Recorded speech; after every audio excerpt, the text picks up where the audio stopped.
This is the Buzz Adams Morning Show podcast. Barstool Talk Daily. Except it's really early in the morning and no booze. For the most part. Experience holiday cheer at Tanger Outlets with savings up to 70% off your favorite brands. From fragrances to accessories and the latest styles. Discover the best gifts for everyone on your list. Save big at Nike Factory Store, Michael Kors, Under Armour, Coach, Polo Ralph Lauren, Kate Spade New York, and so many more. Unwrap the best at Tanger Outlets. Hundreds of brands, endless gifting options. Plan your trip at Tanger.com. The Buzz Adams Morning Show, Monday through Friday, 5 to 10. KLAQ and KLAQ HD1, El Paso, a Town Square media station. Is it Friday yet? That's part of my job here as host, is to tell you what day of the week it is. My favorite day of the week is Friday. What day is today? Friday. You know what that means? I want to be a DJ. You do? Woo! Let's go to work. But boss, it's Friday. Of course, it's freaking Friday. It is Friday. Everybody got big plans for the weekend? A fantastic show. Let's get to it. Showtime. And we're back in 3, 2. Morning, everyone. It's morning again. It's morning again. It's morning again. Morning again. Is it morning already? Wake yourself up. Wake up. I'm awake. Morning's over. I'm awake. You know what time it is? It's showtime. From the KLAQ studios in beautiful sunny El Paso, Texas. Ow! It's time for the Buzz Adams Morning Show. Thank you so much. Good morning, everybody. Welcome to our show. Friday. It's Friday again.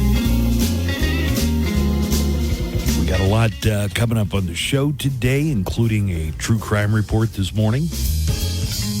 Comedian Adam Dominguez is in town from Las Vegas. A special pop-up show tonight only. He'll be in to tell us about that. Sean Grant, very funny comic, is at the El Paso Comic Strip this weekend, Friday, Saturday, and Sunday. See Sean Grant at the Comic Strip.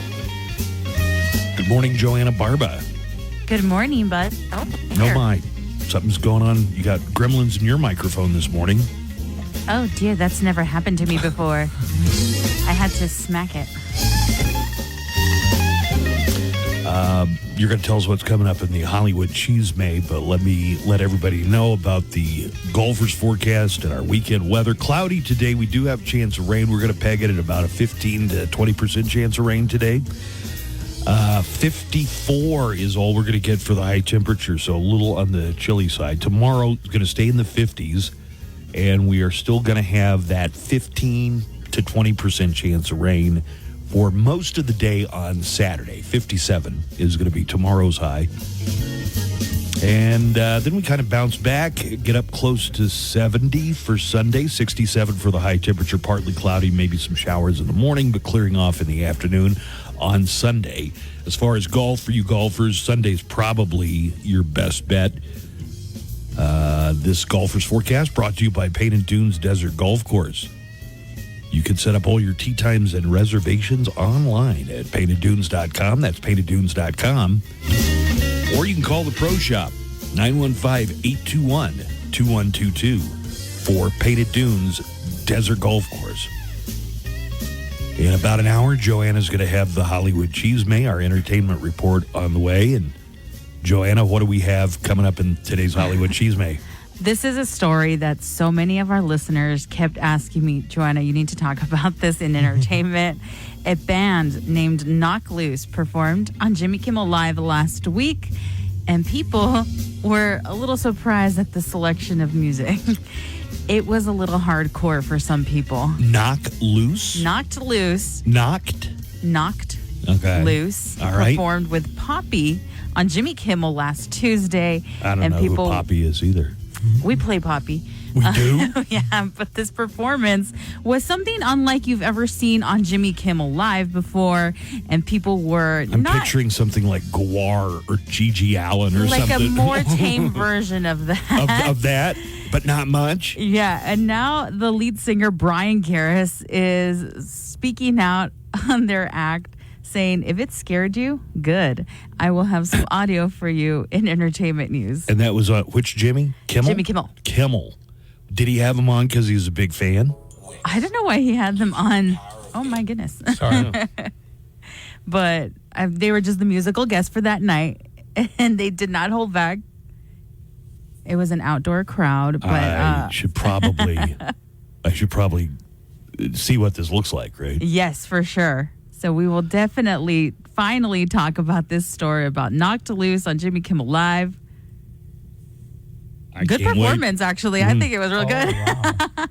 But you say like a slightly toned down, kind of like what Guar does. Guar, things like that. Alberto had heard of this yesterday, and we had not. The Haktua Girls meme coin. Yep. Who did this sound like a wise investment to? Exactly. In 10 minutes, the Haktua Girls meme coin made $2 million in 10 minutes. And then Oh, God. She rugged it. there are some people who want her prosecuted Yikes. for her meme coin. So, yeah, Alberto called that one yesterday. Hey, Alberto, what's going on? What's going on? What do you have happening this weekend? Well, I threw all my money in meme coin. Did you? In the Oh, Hawk no. Put Tuah it in the coin. Haktua coin? It's Just all seemed like such gone. a sure thing, huh? It's all gone. I'm just kidding. There's people on the internet claiming they put in thousands, 30,000s and more. And they're like, and it's worth 2,000 now. And it's like, she talked about fellatio on some random site. What did you expect? And you bought her. You bought her coin. And you bought $30,000 worth. So who is to blame here? Exactly. That's why I'm like, I you know, don't feel there's for a you. saying about a fool and his money. What's that? The fool and his money are soon partying. No, excuse me, are soon parted. I think that might have been like a Ben Franklin quote. Well, she parted them from it. We have the most mispronounced words of 2024. We'll do a segment on that.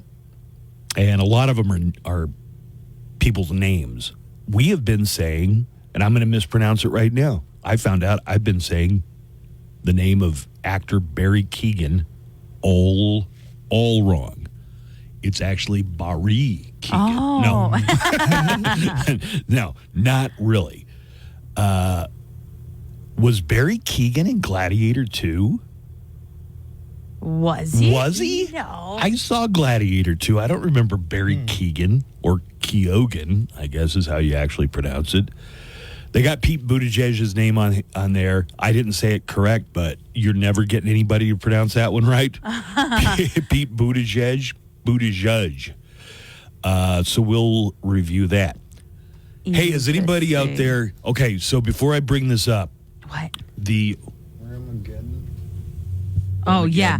Whamageddon. if you just think about it, You're totally fine. You're fine. You're in the you clear. have to actually hear whams. What if you hear someone else singing it? Does that If count? someone else is singing it, that's fine too. It's until So I could you sit here and sing Last Christmas Yeah. and nobody would be eliminated. There's a game, and explain the rules, Joanna. Whamageddon. You try to go as long as you can without listening to Wham's Last Christmas by Christmas. How much of it do you have to hear?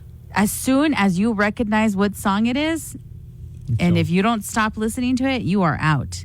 Oh. You get as sent soon to as you Whamhalla. recognize it, you go to Whamhalla. Yeah. All right. Which, if I were playing it yesterday at Sam's, I would have been out. Because they it were came playing over. it. Yeah, but it's my favorite. So. I got you all! I got you all! You whammed us. You've been whammed. You've been whammed. By Bam. Oh, I love this song.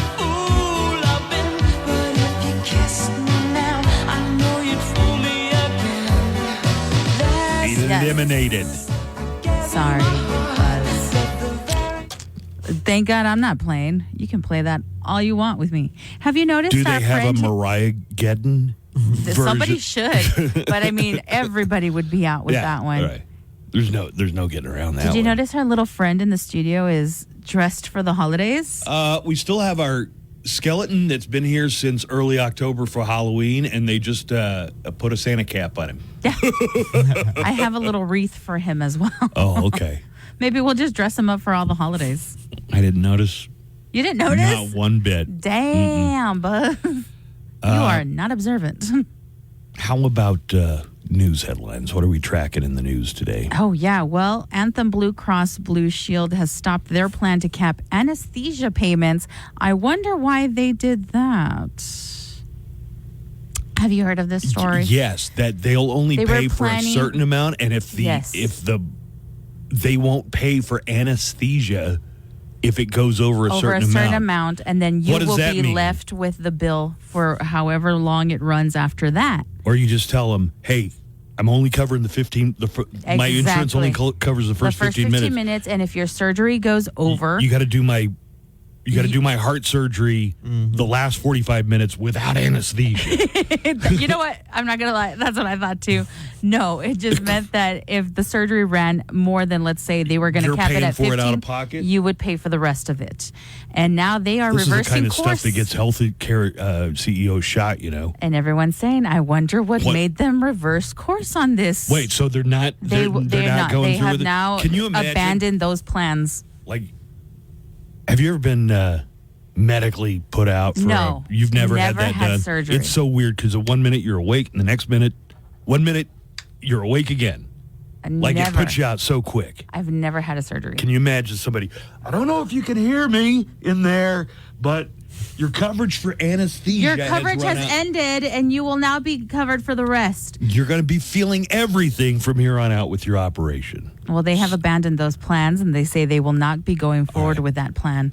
Is anybody saying, hey, you know, people are pretty obviously pissed off about health coverage because of the healthcare CEO got killed? Right. They caught the shooter in that yet? Not yet. God. But they have a better picture of him now, of his face, fully face without his mask on. He's smiling. He seems almost like a handsome guy, a young guy. I guess he was checking into his hostel, and the worker at the front desk asked to see his smile. And I guess in an attempt to flirt with her, he took off his mask and smiled. So now there's a better picture of him without the mask on. So the authorities are confident that they will find him with this one. This is the guy who came up behind the CEO of, what's the name of the company? I can never remember. United Healthcare. United Healthcare. Oh, that reminds me. This week's open enrollment. We got to do our open enrollment. Yeah. Dude, will you do it with me?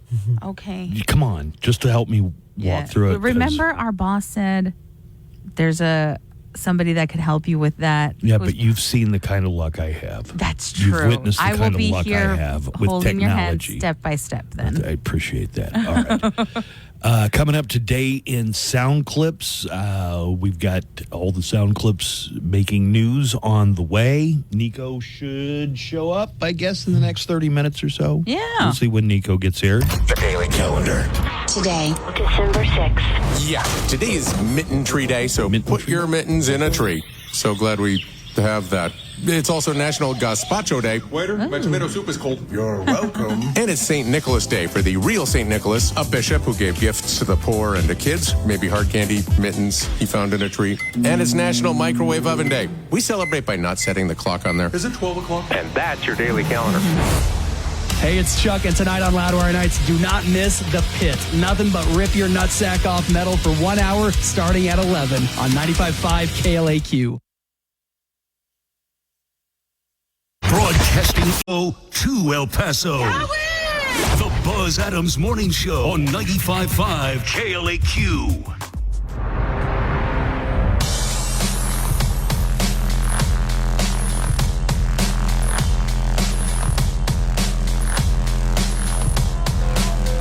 All right, so we just got confirmation. No Nico today. But what? Hey, he was here 3 out of 5 days this week. He's got to get that hernia fixed, man. Let me tell you about Q Connected coming up. We're going to have a live Q Connected this week. We don't have the Cowboys are playing on Monday Night Football, so we don't have any kind of conflict with Cowboys football. You're going to hear it 10 years after Hinder and Saliva. These are all bands you're familiar with, but they all are releasing new music. Hinder. I have a story about Hinder in entertainment. Okay. Hinder and those other bands, Saliva, 10 Years, are going to be featured on our new music show, Q Connected, this Sunday from 5 to 7.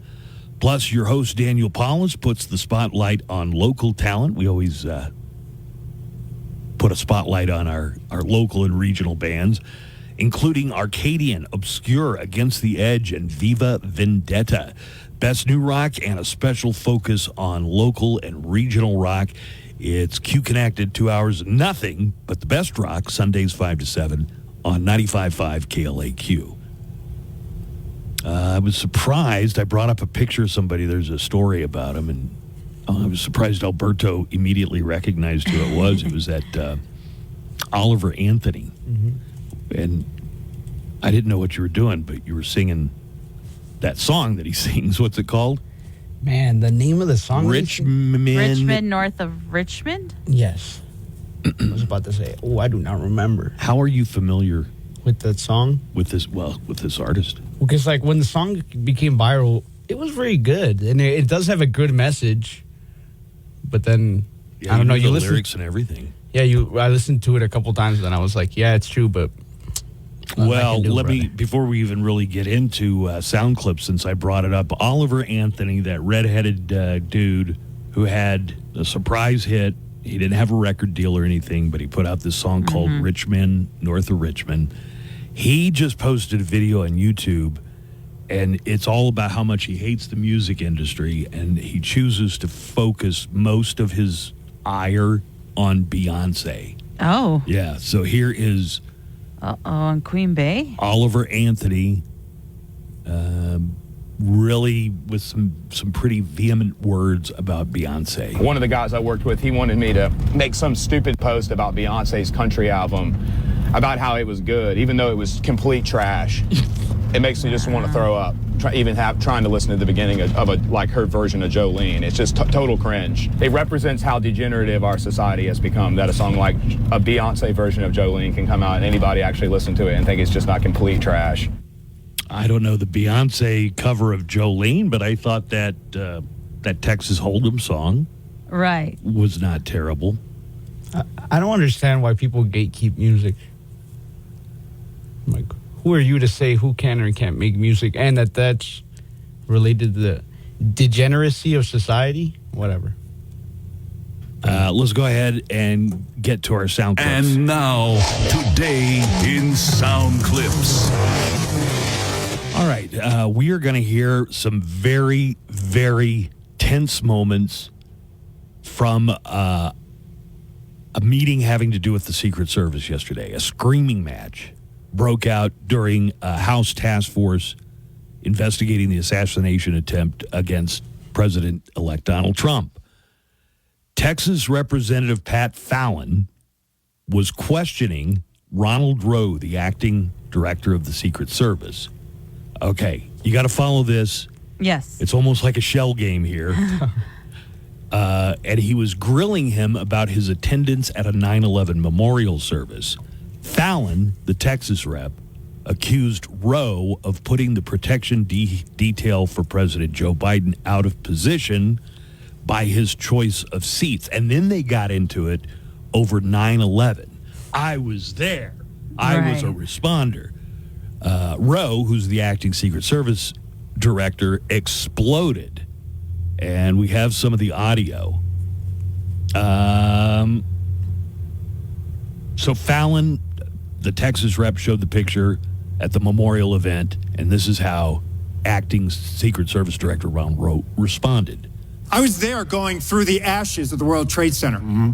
I was there at Fresh Kills. I'm not asking you that. I'm asking you, Congressman. You were the special agent in charge. To show respect you were not. For a Secret Service member that died on 9/11. That you're trying to be. Do not invoke 9/11 for political purposes. Oh, I'm not. I'm invoking this. You are, sir. Gentlemen, and you are out of line. Emotions running pretty close to the surface, it seems like. So Fallon accused Rowe of putting the protection detail for Biden out of position because of his choice of seats. Rowe responded that the picture he was showing did not show the full detail that was there. And then Fallon accused Rowe of attending the memorial to publicly audition for the full-time job as Secret Service director. It went on from there. Were you the special agent in charge that No, day? I wasn't. I was there representing the United States Secret Service, sir. Mr. Fallon, your time's did expired. not affect protective Fallon, operations. your You know why you were time's there? expired. Because you wanted to be visible, because you weren't just sitting for this I was job. there to that pay you're not gonna respect for a get fallen till member of this January 20th. agency. You endangered You are President out of line, Biden's life, Congressman. Vice President You are out of Harris's line. life, because you put those agents out of position. Mr. Because you have a Chairman. radio with Mr. you. Fallon, your You wear a time vest, has you have a expired. weapon. Wow. Oh my God. I'm starting to think there has been some kind of disintegration of public decorum in politics in America. The guy who was doing the questioning, he was worried about the safety of Kamala Harris and Joe Biden, is a Republican from Texas' 4th Congressional District. And, God, I want to ask if these guys had some kind of pre-existing beef of some kind. Got the story here about Anthem, Blue Cross Blue Shield, stopping their plan to cap anesthesia payments. The news began to circulate online Wednesday that Anthem Blue Cross Blue Shield was planning to limit reimbursements for anesthesia during medical procedures in 3 states, Connecticut, New York, and Missouri. The pushback on that idea exploded yesterday, and by yesterday afternoon, Anthem announced they were not going through with the plan. How would that work? Like if they covered a certain amount of anesthesia, but you were in surgery, they wouldn't stop the anesthesia. They would just bill you. You would be extra. billed for the rest. Okay, all right. You know, we took a few calls of people who, and I think it was misguided, were almost happy that somebody shot the CEO of that one insurance company. I guess you could say it like that, yeah. Some people, but isn't this the kind of thing that might set somebody off? And then this happens and you're kind of like, oh, well, you're not helping yourselves. A spokesman for Anthem Blue Cross Blue Shield said in a statement, there's been significant widespread misinformation about the update to our anesthesia policy. As a result, we have decided to not proceed. The American Society of Anesthesiologists and New York Governor Kathy Hochul and others were very vocal yesterday in their opposition to the proposed coverage change.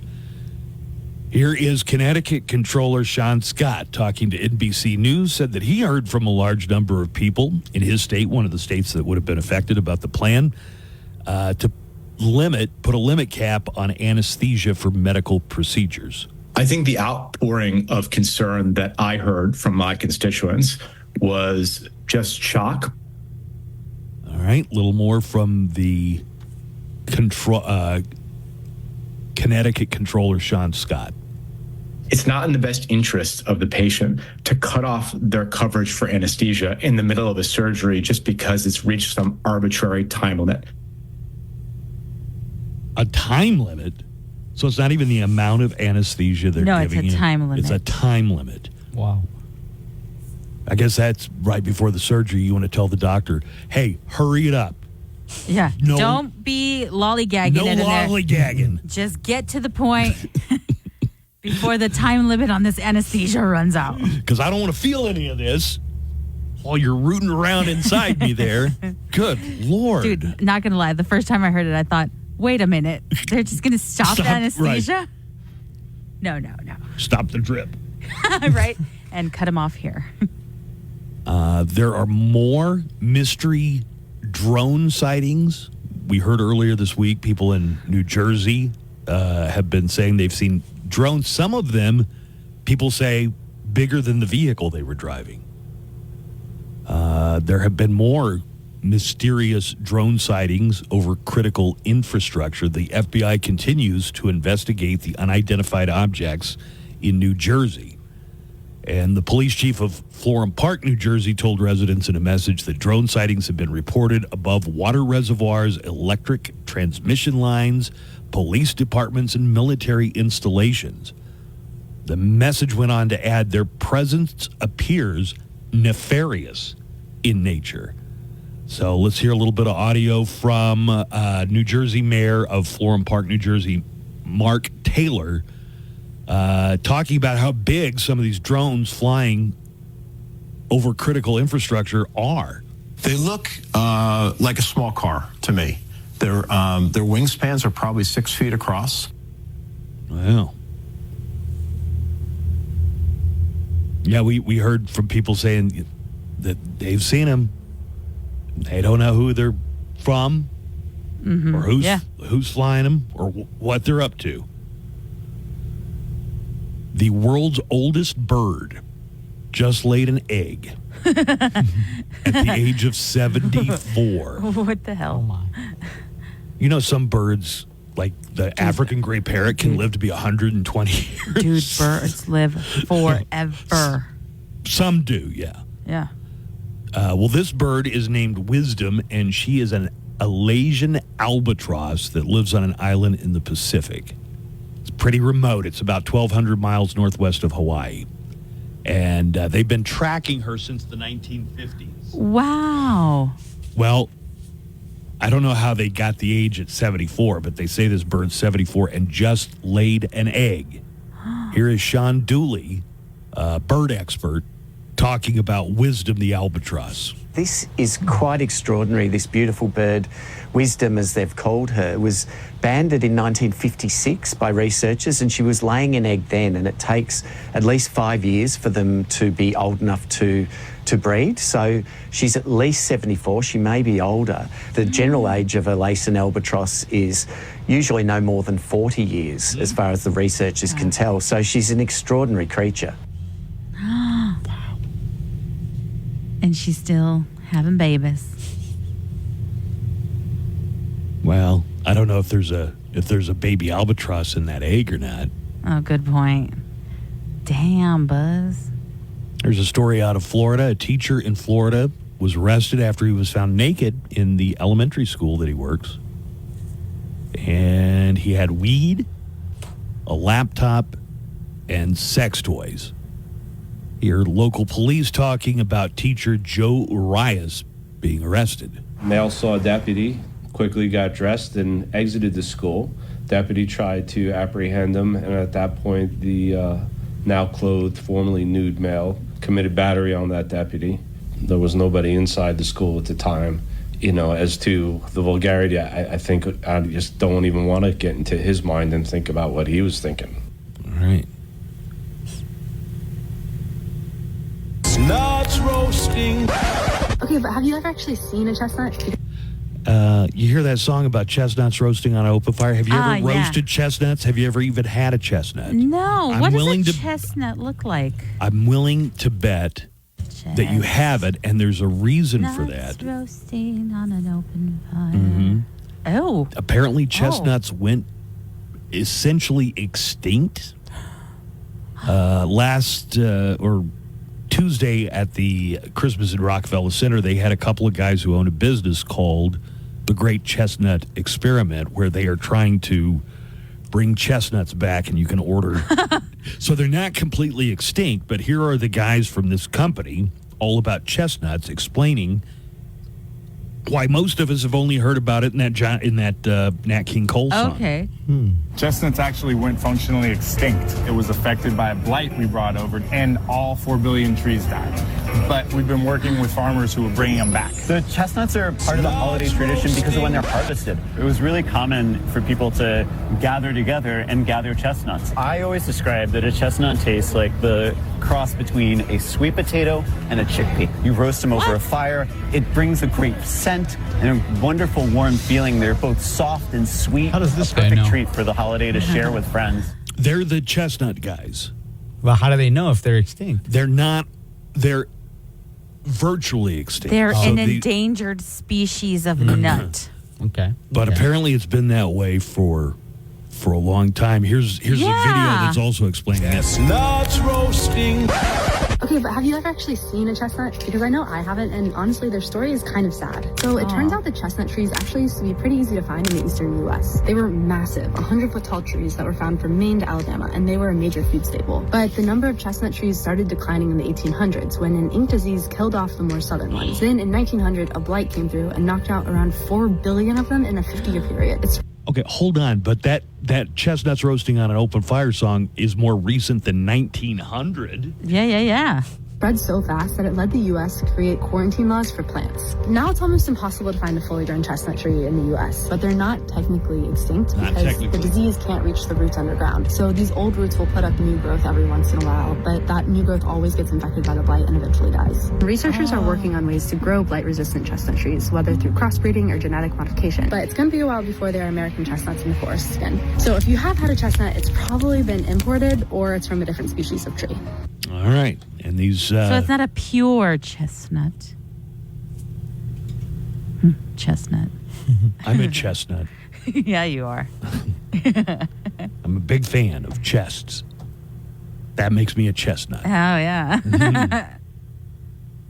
Last night on Thursday Night Football, the Lions, who are the best team in the NFL, almost got knocked off by the Packers, who are also pretty darn good this season. Did you happen to catch the finish last night of the NFC North battle on Thursday Night Football? I did. Did you, Buzz? Yeah. It was good. With the score tied at 31, the Lions were up 4th down in inches, and it was assumed they'd kick a field goal because it was tied. Instead, they made the risky decision to go for it on 4th. That's actually like right when I started kind of tuning in. And here's what happened. So for the moment, they are leaving the offense out on the field. Ain't this fascinating? If nothing else, draw them offside, yeah. They are going. And then Goff falls down, but Montgomery is able to pick up the first down. So Goff falls down as he's making the handoff, and this should seal it. They'll run the clock down, kick the field goal. What a call. So it comes down to this. Bates is no stranger to winning games at the end. Ball game. And what a game. Well, they got the first down and made the field goal to win 34-31. The Lions are now 12-1, and with that win last night over the Packers, clinched a playoff berth. So another exciting NFL season. These last, I want to say 5 years, have been the best NFL seasons I can remember in my entire life. As far as just great, well, there have been classic games in the past, but it's just so many NFL games have exciting finishes. Bill Murray was on the Kelsey Brothers podcast, and he talked about a prank that he would frequently play on a friend of his named Mitch Glazer. Mitch Glazer is a producer. You may have even heard his name. And he's married to Kelly Lynch. Kelly Lynch played the hot doctor in Roadhouse, the original Roadhouse with Patrick Swayze.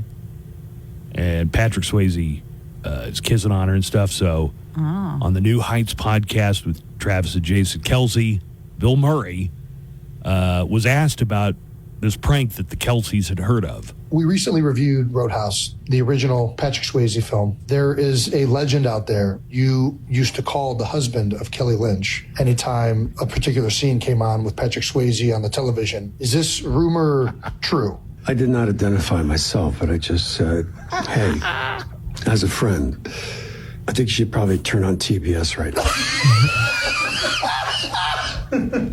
Because that son of Pat Swayze slamming it to your wife. Swayze, may he rest in peace, did a lot of wonderful things. A beloved guy, but that was wrong what he did. All right. And since we're talking about movies, Ben Stiller was on the Hot Ones episode, the latest episode of Hot Ones, and he answered a question about the movie Meet the Fockers. And a rumor that, what's the Hot Ones guy's name? Sean Evans. Sean Evans asked him about something he'd heard about the Fockers movies. Is it true that the Motion Picture Association would not allow for the name Fokker unless the filmmakers could prove that there was actually someone with that surname? Yes, because it was a PG-13, and they thought it was too close to... Something like that did happen. Which film of yours do you think was most misunderstood or treated unfairly by critics? Zoolander 2, probably. I gotta say. It's like hard to think it was that bad that people didn't like it that much, but maybe I'm wrong. Yeah, Zoolander 2 did not live up. Oh, no. Don't know if you ever saw Zoolander 2. No, I did not. If you want to see a really young, still adult, but really young Ben Stiller, there is a movie, and it also has a Christian Bale as a little kid, like as a 9 or 10-year-old. Oh. Called Empire of the Sun. Mm-hmm. Have you ever seen that one? I have, yeah. Yeah, so Ben Stiller shows up, and he can't be more than 20, but Christian Bale's like 9 in that one. Oh, wait, I think I've seen this. The one where they're like in a fighting Japanese prison camp. Oh, wait. Yes, I think I have seen this. Yes, this. I think they used to pass this on a Mexican channel in Spanish very often. They did, yeah. That's how I saw it. And every time it was on, I would stop and watch it. I think it might have been a Spielberg movie. I think so. Yeah, it is. It says a Steven Spielberg movie. Spielberg. I guess not everybody knows Christian Bale was like a pretty well-known child actor. He was in Newsies when he was a kid. Oh. I got something new from the There I Ruined It guys. Sweet. They have treated us to a new holiday song. The There I Ruined It guys have a mission, and that is to mess up songs, either by changing the lyrics to a different artist from a different genre, or mashing up two genres. Anyway, it's called The Little Drummer Boy, but it's with the lyrics of Low by Flo Rida and T-Pain. Oh, snap. And it's called The Little Apple Bottom Boy. And here's what they came concocted. Yeah.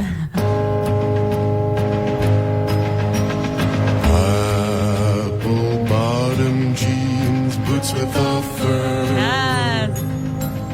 The whole club was looking at her. She hit the floor, the next thing you know, Shawty got low, low, low, low, low, low, low, low, low, low, low, low. Let's get this mother crawl. Baggy sweatpants, Reeboks with the straps. Oh yeah! She turned around, gave that big booty a slap. Yeah! She hit the floor, the next thing you know, Shawnee got low, low, low, low, low, low, low. It feels like Christmas already. To that I love those women exposed. Shawnee got low.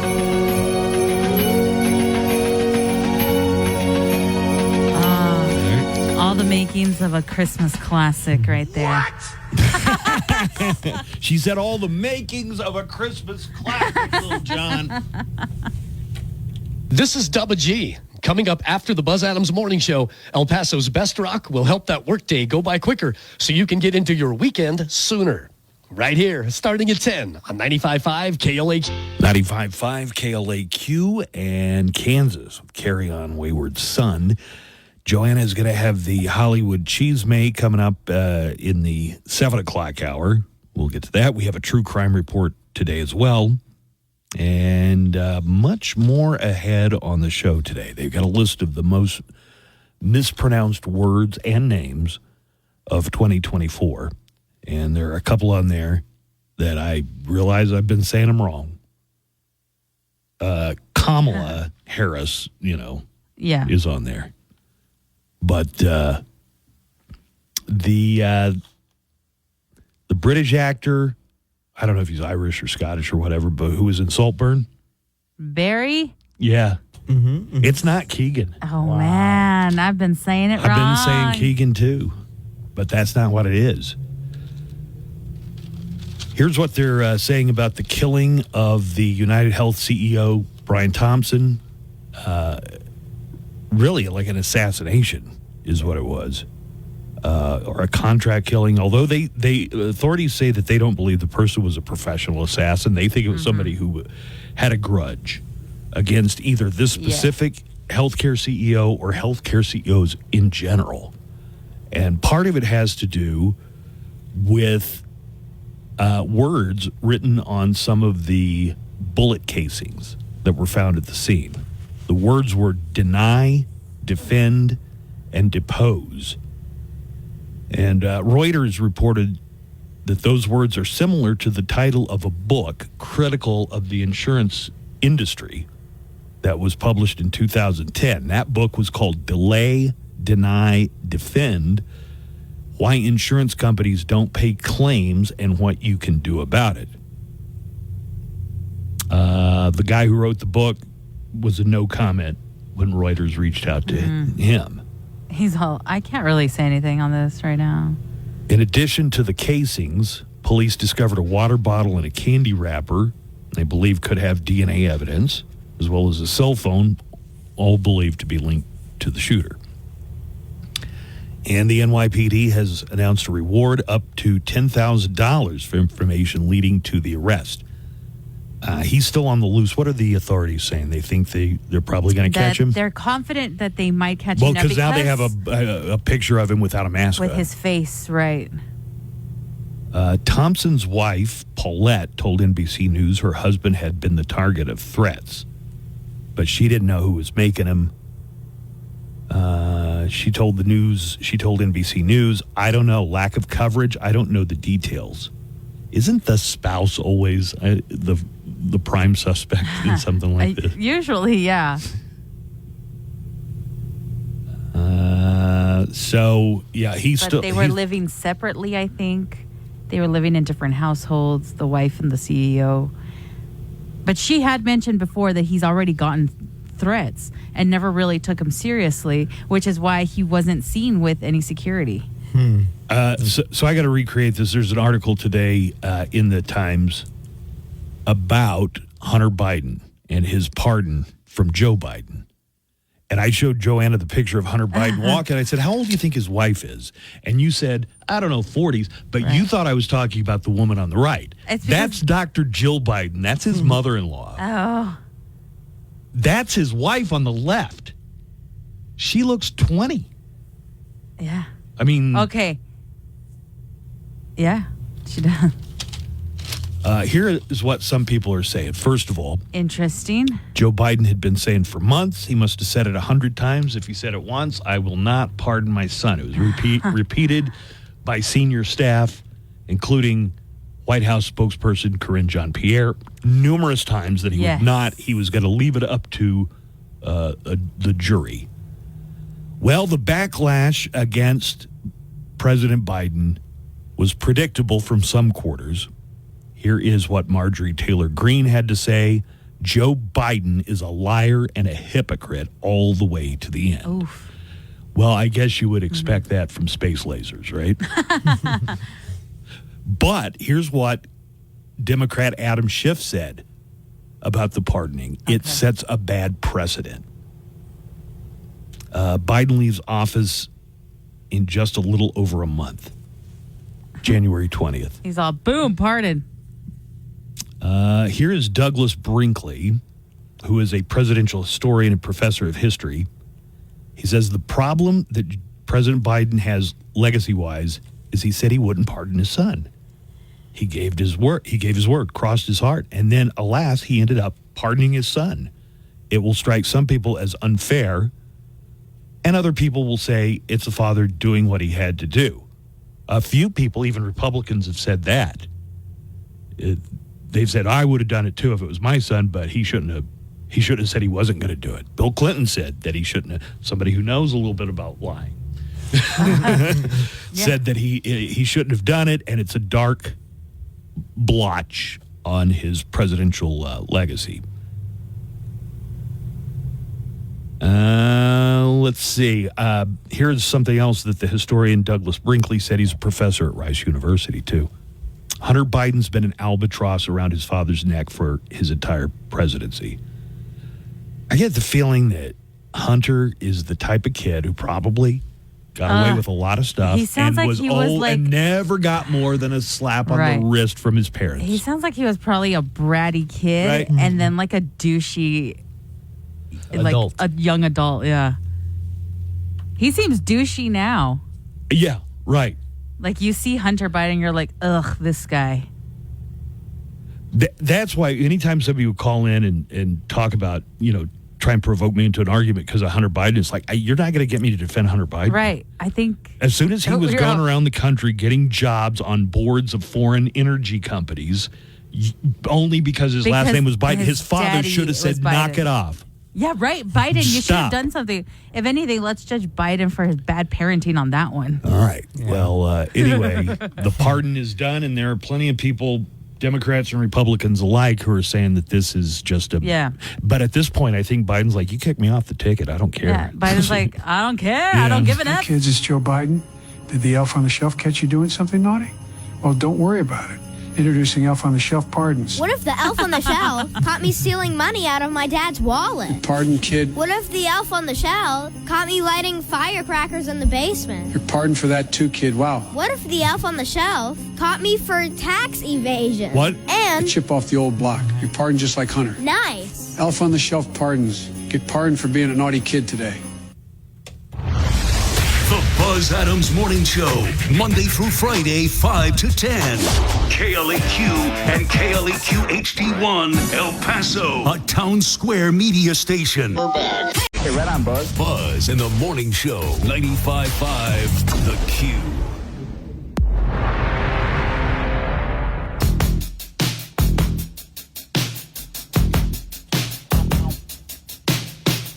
Joanna has the Hollywood Cheesemate coming up in just a few moments. A lot of rock news, it looks like, in today's Cheesemate. Yeah. I'd never heard of the band Knocked Loose before. Well, it's going to wake you up, Buzz. They're going to knock you loose. Let me give out our phone numbers. If you want to call us directly in the studio, use this number, especially if we're doing a contest. And we do have some more tickets to the rink at Winterfest to give away, skating passes that you can use while the rink is open at Convention Center Plaza. Fun. Here's the direct line into the studio. It's 915-910-4995. That's 915-910-4995. Or you can leave a message for us. We have the neckline. You can call that anytime, night or day, during show hours, outside of show hours, doesn't matter. 844-805-NECK, the neckline number, 844-805-6325. Hey, Buzz Adams and the Morning Show. Hello. This is your boy, Surgeon Self. Just giving you a holler all the way from my new hometown. Whoops. The Alamo City, San Antonio. But guess what? My heart is always in my hometown where I was born and raised, El Paso, Texas. And I still listen to y'all because there ain't no good shows out here. And if there is, I don't want to hear about it. It's all about the Buzz Adams Morning Show. All right. Aww. Well, thank you, man. Nice. Appreciate that. What do you say his name was? Hey, Buzz Adams and the Morning Show. This is your boy, Surgeon Self. Serge. Serge. All right. Thank you, Serge. And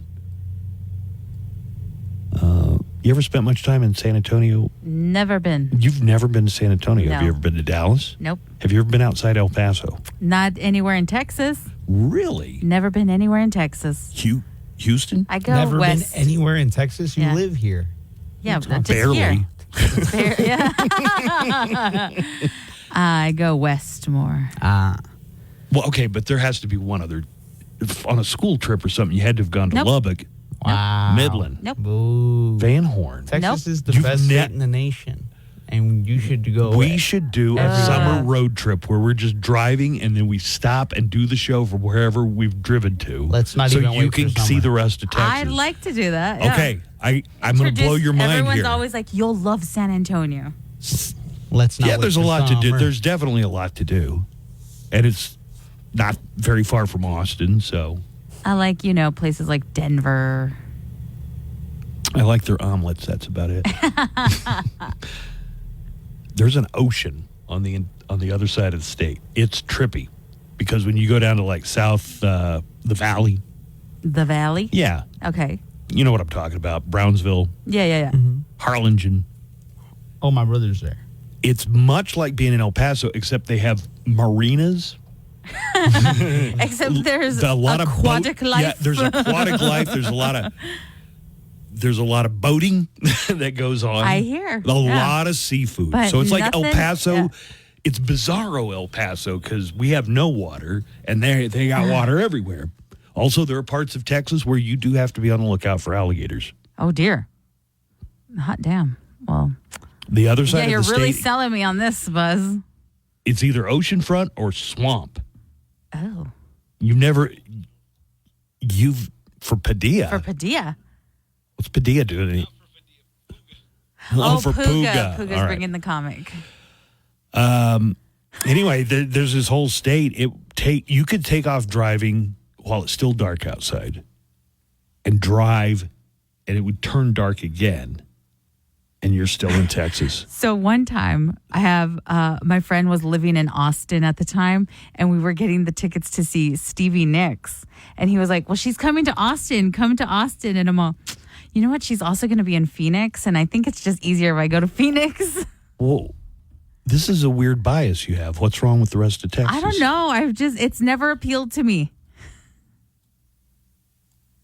And so instead, I saw Stevie Nicks in Phoenix. Trees? They got trees in East Texas? Because I've never seen a tree. Well, there's piney. You haven't seen El Paso trees. You haven't seen where it's like. Other parts of Texas with trees. Yeah, it's weird. In El Paso, it's all wide open. You can see miles and miles away. And if you go to East Texas, you can't see more than 10 feet off the side of the interstate because there's so much tree cover there. Joanna's Hollywood Cheeseheads. Joanna's Hollywood Cheeseheads. Joanna's Hollywood Cheeseheads. Joanna, tell us more. There we go. It's time for our Hollywood report. It's the Hollywood Cheeseman with Joanna Barba. Good morning, Joanna. Oh, good morning. Who's never been anywhere in Texas. Nowhere in Texas. Horizon. Okay, maybe Horizon is the farthest I've gone. Sierra Blanca. No.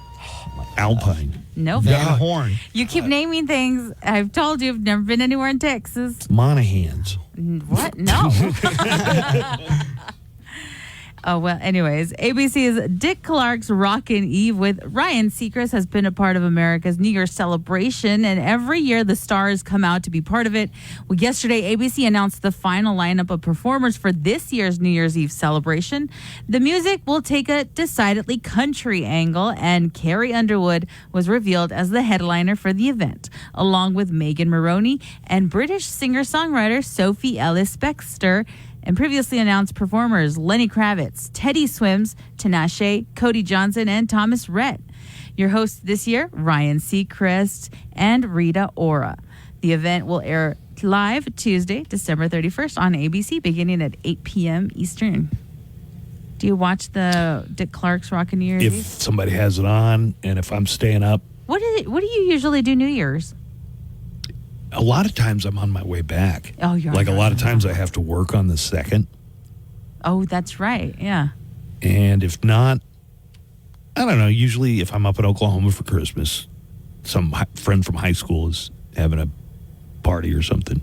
Oh, nice. So I'll go to that. ABC has officially picked up the Scrubs reboot for development with series creator and executive producer Bill Lawrence back on board.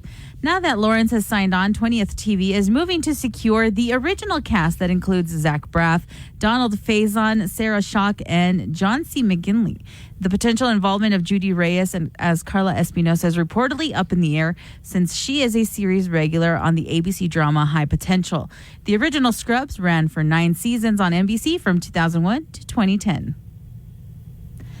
28 years later, the long-awaited sequel to 28 Days Later and 28 Weeks Later, and the first entry into a brand new trilogy, got a first poster look today via Sony Pictures ahead of its release on June 20th of next year. Uniting director Danny Boyle and writer Alex Garland once again, 28 years later stars Ralph Fiennes, Aaron Taylor Johnson, Jodie Comer, Jack O'Connell, and Aaron Kellyman. 28 Days Later star Cillian Murphy is also set to return to his role as Jim, a bicycle courier who woke up in a post-apocalyptic world ravaged by infected zombie-like humans. He is also executive producing. I almost forgot the beginning of 28 Days Later is how they started The Walking Dead. I thought the the guy same thing, yeah. wakes up in a hospital Yeah. and doesn't know what's and doesn't going know on. what happened. In a previous interview with IndieWire, Fiennes revealed some brand new plot points of 28 years later, saying, quote, Britain is 28 years into this terrible plague of infected people who are violent, rabid humans with a few pockets of uninfected communities, and it centers on a young boy who wants to find a doctor to help his dying mother. As mentioned before, 28 years later marks the start of an entirely new trilogy, the second of which, reportedly titled 28 Years Later Part 2, The Bone Temple, All right. will be directed by Candyman's Nia DaCosta. No news yet on the third entry or who will direct. Which Fiennes is it? Rafe. Oh, Rafe. Okay. As opposed to the original movie's humble $8 million budget, 28 years later was working with a significant increase of $75 million and was apparently shot on an iPhone 15. Here's a stocking stuffer to put on the list. Liquid Death and Depend have teamed up to help fans out while they're stuck in the pit banging their heads. The new pit diaper is a biker-inspired pleather undergarment with spikes. Buzz, I need you to look up what this looks like. A chain and Depend guards to absorb urine. It also has what they're calling odor-neutralizing technology that will keep the other people stuck in the pit with you from catching on. Show isn't the mosh pit. It's the bathroom. Mile-long lines, slipping on pit, and toilets filled with puke. What's a music fan to do? Introducing the Pit Diaper from Liquid Death. Now you never have to leave the pit or worry about leaks ever again. Powered by Depend Guards, the Pit Diaper locks away recycled Liquid Death mountain water, flavored sparkling or iced tea, and helps neutralize odor instantly. Okay. All right. Wonderful. It's like bondage gear, kind of. It kind of looks like it. It sounds like a joke and definitely is tongue-in-cheek, but the Pit Diaper is available for $75, which includes 52 Depend guards. And if you're still on the fence about it, the not necessarily safe for broadcast commercial is available. Oh, should I not have been playing that? No, there's, I think, a different one. The Pit Diaper offers trusted all-show protection. And with Pit Diaper's sleek design, no one will ever notice you're wearing it. No one will ever notice. Premium cruelty-free pleather. Cruelty-free pleather. Which is what's important here, folks. Cruelty-free pleather. $75. In a new interview on the Jesse Lee show, Hinder drummer Cody Hansen. Hinder, you remember Hinder? Yeah. Lips of an Angel? Yeah, was asked if he's had any super cringy moments with other bands over the years, and immediately Hansen thought of a drunken confrontation he had with Nickelback singer Chad Kroeger, offering up a story he hadn't publicly told before. Wait, it was drunken? Who was drunk? Both. Nice. Both were drunk, and it all involves the metric system. God, I hope I got all the bad words in this one. I do too. Alberto, be on the Chad lookout. says there's no such thing as quarter horses, and he's laughing, kind of poking fun at him, and so I think to myself, well, why would he say that? Oh, maybe it's because he's Canadian and they use the metric system. So that's what I said, right? So everybody starts laughing. I wasn't trying to be a dick. I was trying to figure out what it was, right? And so he comes over and he, wraps his arm around my neck, and I think he's joking, right?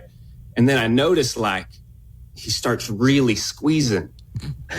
And so I'm like, kind of shoving him. I'm like, what the are you doing, dude? Like, what's going on? And he's like, if you want to make a person from Canada mad, the first thing you do is call him a Canadian. What? Apparently, all drunk, all of them. And all night he had some What does a security Nickelback guard. guy get drunk on? Wine coolers? Sparkling water, maybe. I don't know. Maple syrup. Tainted syrup. Seltzer. The next day, Kruger approached Hansen and told him, wow, the train really came off the tracks last night, and gave the drummer and his bandmates a handful of Viagra as a peace offering. Fans can catch Hinder on tour through the U.S. over the next few months. The band has a handful of dates left in December before heading out on their Back to Life 2025 tour in January, February, and March. And also will be featured on Q Connected this weekend. They will. And finally, Knocked Loose singer Brian Garris is still on a high following his band's performance with Poppy on Jimmy Kimmel Live last week, and he has a message for those viewers who were put off by the Kentucky act's extreme hardcore styling, saying, if it scared you, good. Knocked Loose and Poppy teamed up to perform their collaborative single Suffocate on Jimmy Kimmel Live last Tuesday. We play Knocked Loose? I don't think or we not played yet? Knocked Loose. We played Poppy. We for played sure. Poppy. Various outlets called it one of the most extreme, if not the most extreme, late-night network talk show with performance ever. Garris and Poppy didn't hold back, going into full scream mode as the outdoor crowd started a full-on mosh pit. All right, let me kind of lay the scene here. Yeah. It's outdoors. It's outdoors. They got the Kimmel stage. Mm-hmm. They got, it looks like a cross up there, so almost like some religious imagery like you might see at a ghost show. Yeah. All right. You want me to play a little bit of Yeah, it? hit it.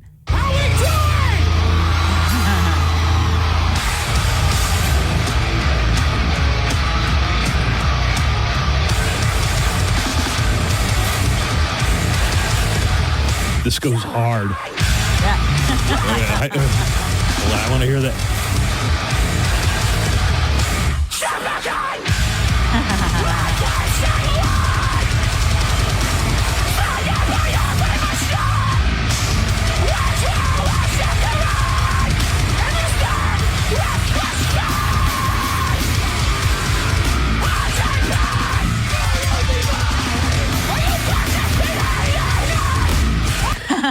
Check out that pit. There's moshing going on. I wonder if anybody has a pit diaper on.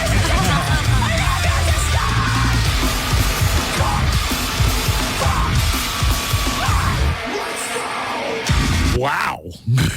You know, I So gotta they're give it saying to they Kimmel. usually don't have He usually bands has that rock really that good. hard? Yeah, Kimmel usually has really good bands on. Apparently, Which one's Poppy? she is somewhere on there. Okay. There she is. Do you want to hear it?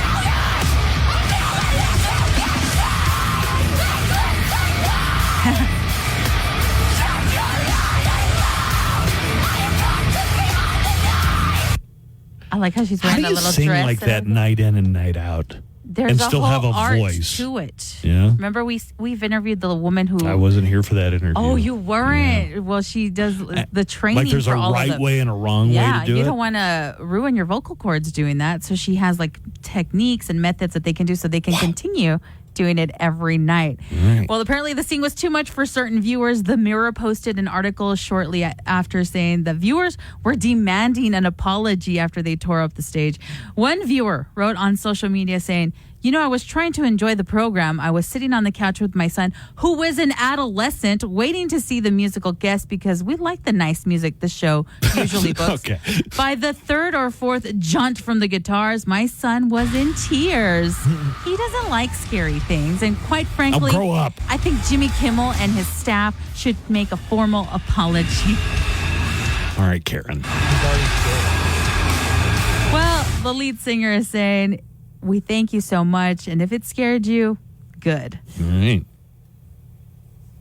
With your entertainment news, I'm Joanna Barba.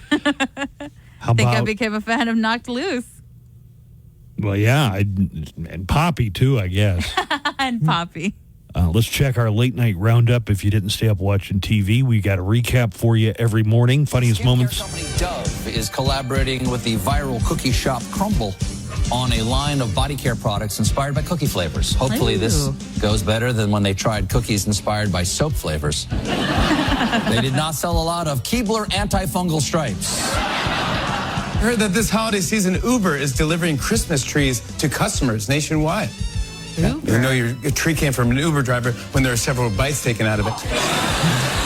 There's news about the new class of weight loss drugs like Wegovy and Ozempic. Apparently, many social drinkers who are on these obesity drugs have lost the taste for alcohol. It's amazing.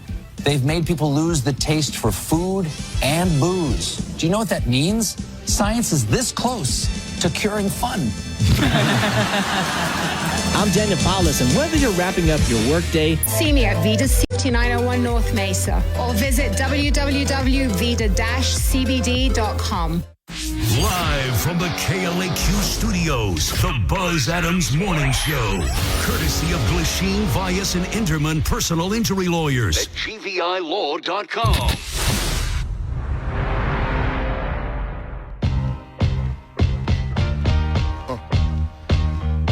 If you're looking for some plans for some entertainment, great show this weekend at the El Paso Comic Strip. Friday, Saturday, and Sunday? Yes. Sunday? Well, we're not there Sunday, but somebody's they'll gonna be have there. a show. They'll Right. have a show. Sean Grant is in town. Hey. Hi, Sean. What's up, Buzz? What's up, And Joanna? Taquita Love. Hi. Yeah. Nope. Let's turn that microphone on there. Oh, is it on? Hi, Taquita. I hear you're a nurse. Yes, I'm off duty though. Mhm. Yeah. Never. And I hear you needed a nurse. I needed. She wouldn't give me no discounts, Buzz. Yeah. Man, I got punched by a Russian guy. We were boxing. We were sparring. Oh, I thought he owed money to the Russian mob or some kind of Eastern Promises situation or something. Man, just a midlife crisis, man. Joined the boxing gym, and this dude, man. But as soon as he hit me twice in my liver. As soon as I left the ring, I donated money to Ukraine, man. I picked sides. That was my Pearl Harbor. Was Sergey punching me in my stomach, man. But yeah, Were you going in there boxing against pros or semi-pros? That's not why I go there, Buzz. I go there to beat up the children. I come to beat up the kids that come on the weekend for exercise, and that's my pleasure is beating up a 15-year-old. You know, Sergey wasn't a 15. No. He was a grown man, and that's why I made my mistake. You showed me the video. Yeah. Knocked to the ground with a shot to the liver. Wow, man. And I think it was my liver's taken a lot of abuse too. Oh man, I don't know. And it was I had a Rocky shirt on, and his chin was right by my liver. So that's what set him off. A Russian guy probably he remembered been waiting his Drago. whole life for this Right. moment. I get to punch Rocky. Right We'll in the chin. return to former glory. First I kill Apollo Creed, then I murder Rocky. Yeah. Oh my God. Where's your boxing gym? It's called Sweet Science Boxing Gym in Hawthorne, California, right by Inglewood. Yeah. But Taquita wouldn't hook me up with no Vicodin, man, no nothing. She just told me to go to the doctor. Yeah, you know what's crazy? Because I gave him an assessment over the phone, and he was like, all macho, like I'm good. I'm like, I've been doing this for a long time. I can hear the pain through your voice, through your voice. And he was like, I'm good. Like a little crying in his voice. You hear the Kleenex, man. And then 2 days later, I just left the doctor. I got the medicine. And I'm like, Tell me the truth, since you're a nurse, but you're off duty right now. You guys are swiping medicine all the time, right? Come on. Just like Tell the grab truth. there's somebody left some out and nobody's going to notice it's missing, so I'm going to take a little. absolutely not. Because you get in trouble? Absolutely not. Oh, she got her fingers crossed. No. For me, the medicine that I would take is over the counter. I wouldn't need to steal it. Like I know medicine so well. Like it's like there is nothing that they're giving in the hospital, like Tylenol or like Benadryl. Like you don't have to steal that. That's not worth a felony. You know, you can just go to Walgreens and get what you need. Okay. You ever take one of those Ambien naps, though? You ever, No, I'm on something called cyclobenzapine. That's really good. That's a That's muscle for- relaxing. Is that help? Is that for your liver? Right. Yeah, For they the just gave it injury? to me. Yeah, this dude Sergey is been wreaking havoc on my whole week, man. He's cost me money. I wouldn't get in there with Sergey anymore. No. Well, I'm a stupid old man. I'm training to fight. I got to get my get back. You gave him what he needed. He's probably back at home, just like He just flew back to He's Russia. like Ali, Yeah. back where he's from. He's like, They probably they showed got up a at the parade. airport throwing confetti at Sergey. He beat the American Sean Grant. Oh my God! They got your picture. Oh, Defeated.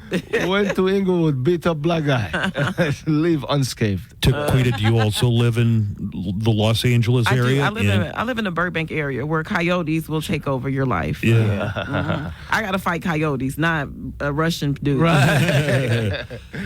Has there been encroachment of coyotes into Burbank recently? It's the crazy part about They I got have, mountain lions up in Pasadena. I know Oh, that. I know. Right. I have a little tiny dog that's like, Yeah. If you got a little pet, Oh, my those God. coyotes might get a hold of your pet. Yeah, my dog is kind of like, he's not rough. He's really bougie. So he's the type of dog that will like probably run up to the coyote and be like, hey. I want to play with it because he thinks Right. it's a dog. Right. Yeah, my dog, he don't belong in the streets like that. But so we see coyotes, and like there was one literally walking down the street with a woman who didn't know she was walking down the street with the coyote. Wait, did she have it on a leash? It wasn't on a leash. It was just. It was just following her? Right. And this is how. I met this nut dog while I was walking. They have taken over the community. What do you think? Are there any theories about what's going on there? They're hungry up there. They're just trying to come down for some snacks. Their habitat, they got to find food, and maybe somebody left some dog food out in the yard. Yeah. They'd probably tell you. No, they want the dogs. The coyotes want the dog. Oh, yeah. We have some pathetic looking coyotes around here. They couldn't beat a chihuahua. Like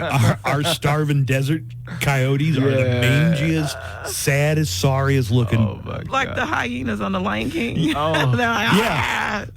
All discombobulated.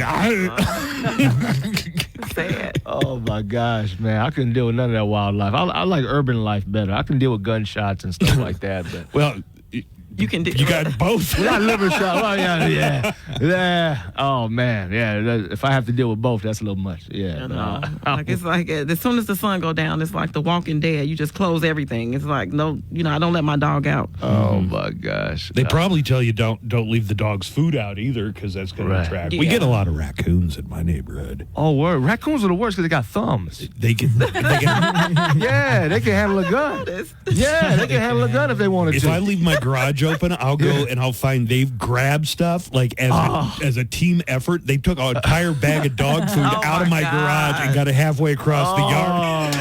These animals, boy. They got the mask on, so they already look nefarious, man. They were built to be thieves, I think. Like God made them as very thieves. suspicious. Raccoons, yeah, man. They would make good pets if we domesticated raccoons. Oh yeah, they could bring because you could tell them, go over there, open that beer for me, change the channel, shoot that guy. Shoot that guy. You get out on, Yeah, if anybody's doubting it, look at that movie with the talking raccoon in it. Which movie? I know the Guardians of the Galaxy. Oh yeah, the talking raccoon. Yeah, I fell in love with that raccoon. I cried in that movie. The one where they were babies and they were being experimented on. Yeah. You couldn't hang Sean because you sensitive. Yeah. No, I balled that up. I left after the first 10 minutes of up. I can't do this. Well, tell me what else is new. What are you guys into these days? What are you? Well, we're touring. I mean, we're starting a little tour. In fact, I wouldn't call it little. No, not little. No. But people are coming back to see us. We came to El Paso together last time, and since had a couple commercials running. Thanks for everybody. El Paso's the first place they showed me love headlining. So I noticed you're wearing one of our local baseball shirts. Oh, dude, the Chihuahuas. Come on, man. Nice. Have you been to a game? No. You guys. I mean, it's my long time so of year. Limited. Right. But come down in the summer. Yeah. And we'll work it out, and then you're always working at night. Most of the games are at night. That's a lot of fun. But I support that, and I always wear my Tim Hardaway jersey, too. Yep. The UTEP two-step. He's from Chicago as well. I am. You're from Chicago, well, so is Tim Hardaway. And then he played college ball here. Oh, great. Tim Hardaway Jr. Tim Hardaway I think Jr. he's just, no, not here, but his son, right? Right. He's he's pretty good. He plays for the Mavericks or something like that. He's got to be coming close to the end of his career, right? Dang, how old am I, man? Dang, I was old enough to watch Tim Jr. Dang, yeah, but he was better than Bronny. Really? Bronny, oh yeah, Bronny's only what? Hey, what do people in 0.7? Los Angeles think about? They need to leave Ronnie alone. Just let him live. Not that father and son. Yeah, but he this happened right as everybody was talking about Nepo babies. Right. And this is like, I got to tell you, even Biden didn't get his son on the Lakers. Right. Oh my God. Oh man, but that 0.7 points is very crucial, man. He's averaging 0.7. I'm surprised 0.7, not 7 points. No, 0.7. 7 points would actually be something. 0.7 a game. But the rim outs, though, it's a lot of rim outs. It's going in and out. Okay. That's the problem. Well, he'll get better. I just love the black man and the son, the dynamic. The father's there. And he's saying, I'm here and this is what I can do for you. Right, man. I'm not going to hate on this. That's taking it a little too far. If you ask me.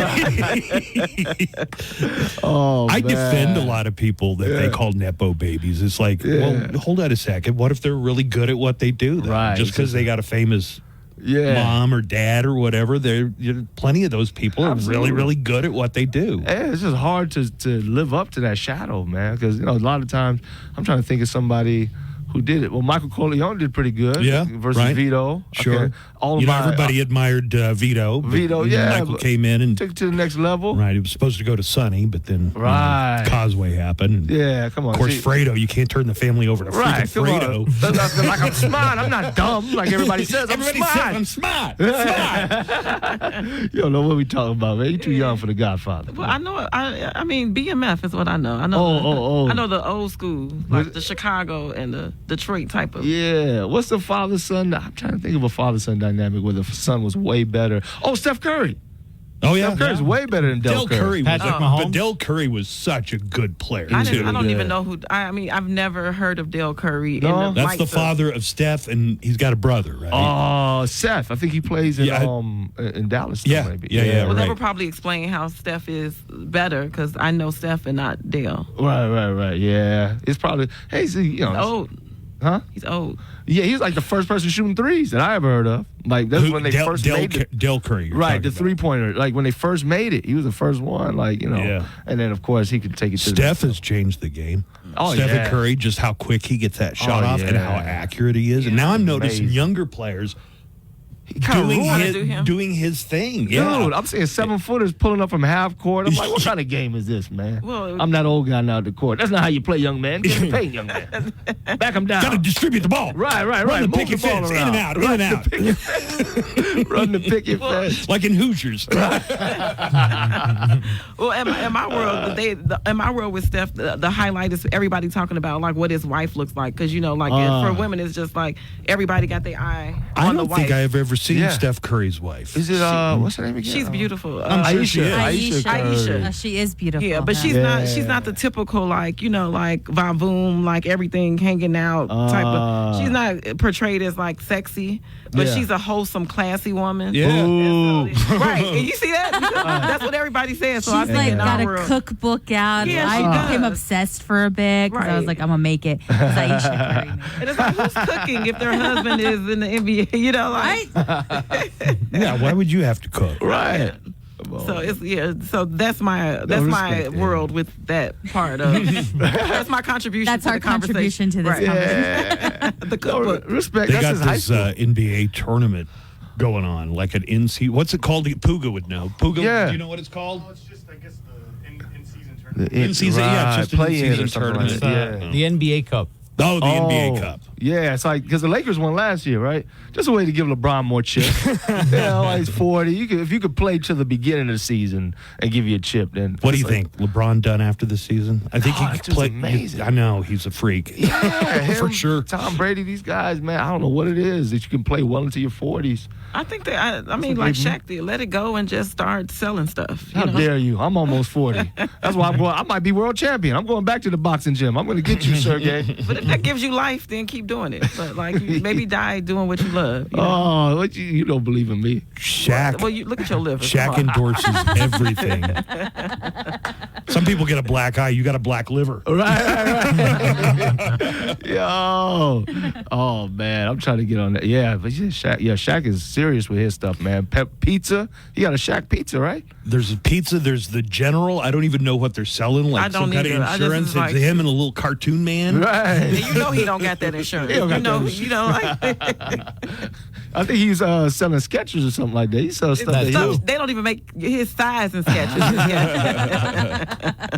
But there was a man. game changer. The first time I saw him play as a freshman for LSU, yeah. I was like, "Holy crap! Look at the Yeah. the not just the height, Yeah. but the size." He was like 5% body fat or something when he came in, or less than 10. Greg Foster used to play for the Lakers, and Greg Foster played here at UTEP, so I got to know Foster really well.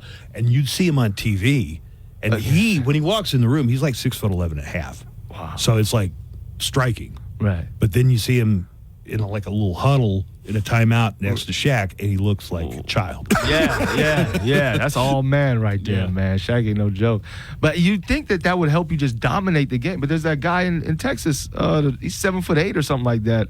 And he's okay, but what's it? In the NBA? Wemby or something? Oh, like that? Wembanyama? Wembanyama, yeah, something like he's like 7'8". He's not quite 7'8", but he's better than crazy. okay. yeah, but they're like losing still, right? Or you think that he'd be undefeated or something like that? Well, compared to Shaq was so Yeah. Why? You still need a teammate. I guess you still need like a good Wembanyama team. is. Yeah, he's just kind of lanky. Yeah. Well, I'm from the Jordan and Pippen era, so like, Oh, yeah. Me too. Chicago. You just stop Dennis watching Rodman. basketball after that. Yeah, and it's like, after that, it's like, okay, let me go get in these books. Oh my gosh, yeah, that was I couldn't stand them days, man. I was a Heat fan during them days, man. Oh, so you were Tim Hardaway fan. Tim Hardaway Tim fan. Hardaway was Alonzo Mourning. Yeah, and Dan Alonzo Marley. Mourning. Oh man, they was getting whooped on by Jordan. Couldn't stand that dude, man. Golly. But yeah, I'm friends with Taquita. She's Imagine from Chicago. being a Knicks fan. You have to put up with Jordan and the Bulls. Yeah. Just 3 in a row, and then he retires, and then he comes back and does another 3 in a row a few years later. It was just like, it's nothing. And This in is his what we time do. off, he defended the earth from the Monstars. It was just incredible. Golly. I loved every minute of it. Every minute. Oh, Hey, let's take a quick break here. Stay up on our commercials. I want to remind you, though, tonight and tomorrow night, you can see Sean Grant along with Taquita Love. Taquita. Taquita? Mm-hmm. Am I saying it not exactly right? I just like to throw it out there. Oh, just Taquita. get it out there. Yeah, Taquita. Yeah. At the comic strip, are there 2 shows tomorrow One night? show tonight, 2 shows Saturday tomorrow night. at the El Paso comic strip. Come All through, right. y'all. Take a break, a little more with Sean and his bruised liver and bruised ego, it sounds like a little bit as well. Oh, man. Coming up right after this. While you're working away, we're working for you. At Johnson Jewelers, so get here now and make everyone happy this year. I'm Santa Randy, and I want to be your jeweler. The Buzz Adams Morning Show, Monday through Friday, 5 to 10. KLAQ and KLAQ HD1, El Paso, a town square media station. Sean Grant is here. Taquita Love also, so you can see them tonight, tomorrow night at the El Paso comic strip. Don't mess around. Get tickets early. Get them in advance. Way you know you got tickets for sure. You guys came here at the same time last year? No, it was around Super Bowl time, right? Yeah. A little bit before the Super Bowl. Yeah. And we had so much fun. The audiences in El Paso were crazy. Say whatever you want, man. You guys are just so much fun. It's not that where you feel like some places where you're restrained. You can't say. El Paso has a great sense of humor. You could let it rip. It was all Let it love. rip. It was all love, and everybody. One girl told me I was thick. Yeah. Like, why you so thick on stage? I was like, you know what? I mess with y'all. Feel like home. They were buying your T-shirts too. She had these shirts. What does it say? Love. Laughter is the best medicine. Right. I to have go with those. the Yeah. nurse Someone thing. messaged me last night. Was like, "Are you here with Sean? Because I'm coming." And she had a picture of herself with the shirt on, and I was like, "That's more love than I got at home. Chicago, y'all better get better." I know El Paso is my second home. I love this place, man. Absolutely. I don't know if you guys follow pop culture very much, TV, movies, celebrity culture, stuff like that. A little bit. I'm old school with mine, so you know. But Instagram, whatever people post on Instagram, it's like our news now. Got a couple of lists because this is a time of year they start coming up with the end of year lists. Right. So Hollywood Reporter has a list of winners and losers from 2024. So I just want to share it with you. They say winner, Zendaya, and other former child stars. Selena Gomez, Ariana Grande, and Lindsay Lohan, who's having a comeback year. I just saw her, like the first 15 minutes of her Christmas special on Netflix. Not good. Oh no. For losers, they have Kevin Costner and Francis Ford Coppola. Whoa. Coppola did Godfather, we were just quoting. Right. Horizon and Megalopolis were big, expensive passion projects that both went bust. Damn. I do want to see that Megalopolis. Is that the one? Did Coppola do that? That's Coppola's, yeah. Man. And they said it was not very good. Dang. But he's up there though. How old is Coppola? He's got to be like 80. Yeah. He's got to be 80. What do you want from this guy, man? Golly. Yeah, but this was a really expensive movie. Right. They spared no expense. Winner. That's what you get. Joe Rogan and podcast disruptors. Do you have an opinion on Big Joe. Rogan, have you ever worked with Joe before? I'm sure you've worked with Joey Diaz before, right? Oh yeah. I love Joe. I mean, I love. I've not met Joe Rogan in person, other than at the Comedy Store in passing. Yeah. Just saying hi. Yeah, I'm not in any position to challenge his authority. That dude is powerful. But if I He get- has really consolidated a lot of power. Yeah. With his comedy mothership in Right. Austin, and taking the scene to Austin. Right. Yeah, that was big. Texas was not a place you would go to reach the highest heights of stand-up comedy. You'd go to New York. Right. But now it is. You see a lot of guys blowing up here because he took the Kill Tony show with him, or those guys came with that whole movement. And so you got the newer people kind of, But that's one thing that's great about El Paso. I think that Bart and these guys like really cultivate the new scene. There's a lot of great young comics who've come out of El Paso. Pooga, Nico, there's Otis Higgs. Otis Higgs, the very guy funny. we're working with this weekend, Jeremy. Super funny guys, man. Anthony Austin Brown. Anthony Austin Brown, super talented people, man. So yeah, Texas has been I feel like Texas gives you a range of talent. Like you have to be able to appeal to different types of people. You go to El Paso, you might have a college crowd, an army crowd, an older crowd some nights, black, Hispanic, white. So you have to learn how to appeal to a mass variety of They call it audience. the melting pot. Right. Yeah, so that's the great thing about coming up in Texas. Well, I guess America is the melting pot, but El Paso is extra melty. Exactly. You got some places it's just sediment. I'm from Florida, so there's parts of that that's just the bottom of the pot. Joanna, they have as a loser the Joe Biden, Kamala Harris Celebrity Cheer Squad. Oh, that's like Oprah and all of the I was like, what does that mean? Just that there were so many celebrities that were not holding anything back, and then election night came and went. Right. It's like I guess people were not paying attention to those celebrities as much as they thought they were going to. I think it was a late addition. Like, Glad they swapped out the candidates. that time. But Winner, everybody involved with the Penguin, and I'll say it again. They made a show about the Batman character, the Penguin, starring Colin Farrell. That is one of the best TV shows I've ever seen in my life. It is so damn good. everybody is telling me to watch it, and I'm a binge it. But I started watching it, and I got sucked in, but then I couldn't. I'm like, I have to actually forget watch that it. it's a superhero-based thing because it's really like The Sopranos. Oh, Yeah, It's it The feels like that. Sopranos. Is his Penguin better than Danny DeVito's? Yeah. Danny DeVito killed the Penguin, man.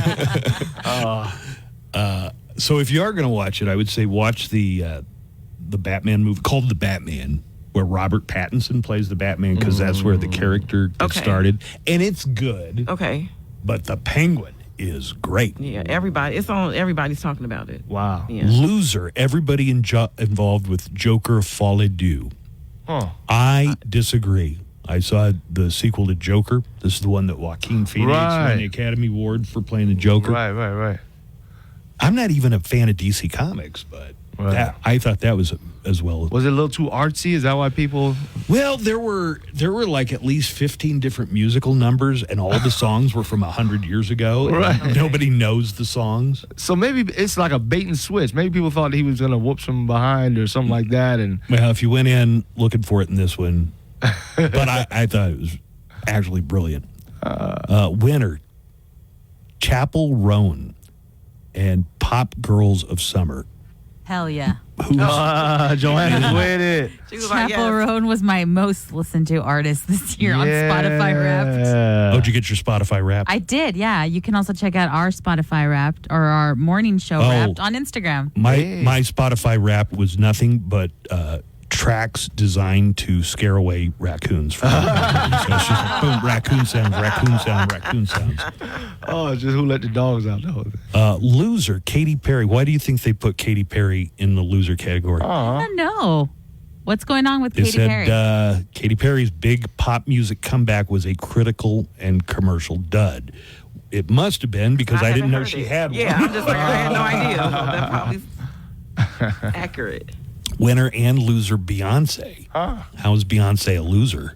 Right. It says her Cowboy Carter album debuted at #1 and also made her the first black woman to top the country album charts. But sales dropped off quickly, and the album was snubbed by the CMAs. Well, I don't want to bring it up here, but I think there's a little bit of racism. Oh, you gotta whisper it. I'll say it loud. No. Yeah, I think people are like, hey, this is our music. Hands off our music. Yeah. In fact, here is a guy who went viral earlier this year, Oliver Anthony. He didn't have a country music contract or anything, and he had this song. So he did not hold back his disdain for Beyonce. I don't get it. Beyonce is super talented. You know, I've never been to a concert. I'm not that kind of fan, but right. How you don't think Beyonce is she's super beautiful and super talented. amazing. Yeah. One of the guys I worked with, he wanted me to make some stupid post about Beyonce's country album, about how it was good, even though it was complete trash. It makes me just want to throw up. Trying to listen to the beginning of her version of Jolene. It's just total cringe. It represents how degenerative our society has become, that a song like a Beyonce version of Jolene can come out and anybody actually listen to it and think it's just not complete trash. Well, that's my favorite song on her album. I love it. I like that Texas Hold'em. The one that got played a lot. Pretty good. Her vocals are just amazing. I just need to hear country beef. I want to hear a country beef song. Like this. What is country beef? I don't like how brisket? rap beef is. Like the Drake and like Drake and Kendrick Lamar. Have they ever had that in country? Right. That William would Nelson be good. versus Hootie and the Blowfish. Or something like I'm trying to think. I'm sure that there's music probably doesn't lend anger like that. Right. It's more like my wife left me. Everybody's real polite, and Right, nice, and, right. It's like courtesy. Yeah. In fact, this is kind of throwing grenades by country standards. Right. Saying you don't care. The word trash. I don't like it too much. Trash. That's fighting words right there.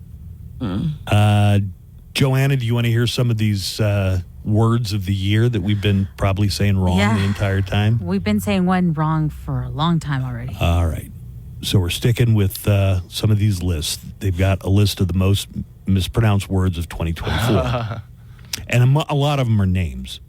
So here we got somebody reading the words and names correctly, how you're supposed to pronounce them. Kamala Harris. What's going on with that? Kamala. Yeah. It doesn't seem that hard. Right. No. And But people were calling her Kamala. Kamala. Yeah. Kamala. At some point, you're just doing it on purpose. You're just being obstinate, Absolutely, yeah. That's what Judge Joe Brown was doing. Every time he was like, Kamala Harris is a hoe. I'm like, why is he saying that? Judge Joe Brown has beef with Kamala Harris.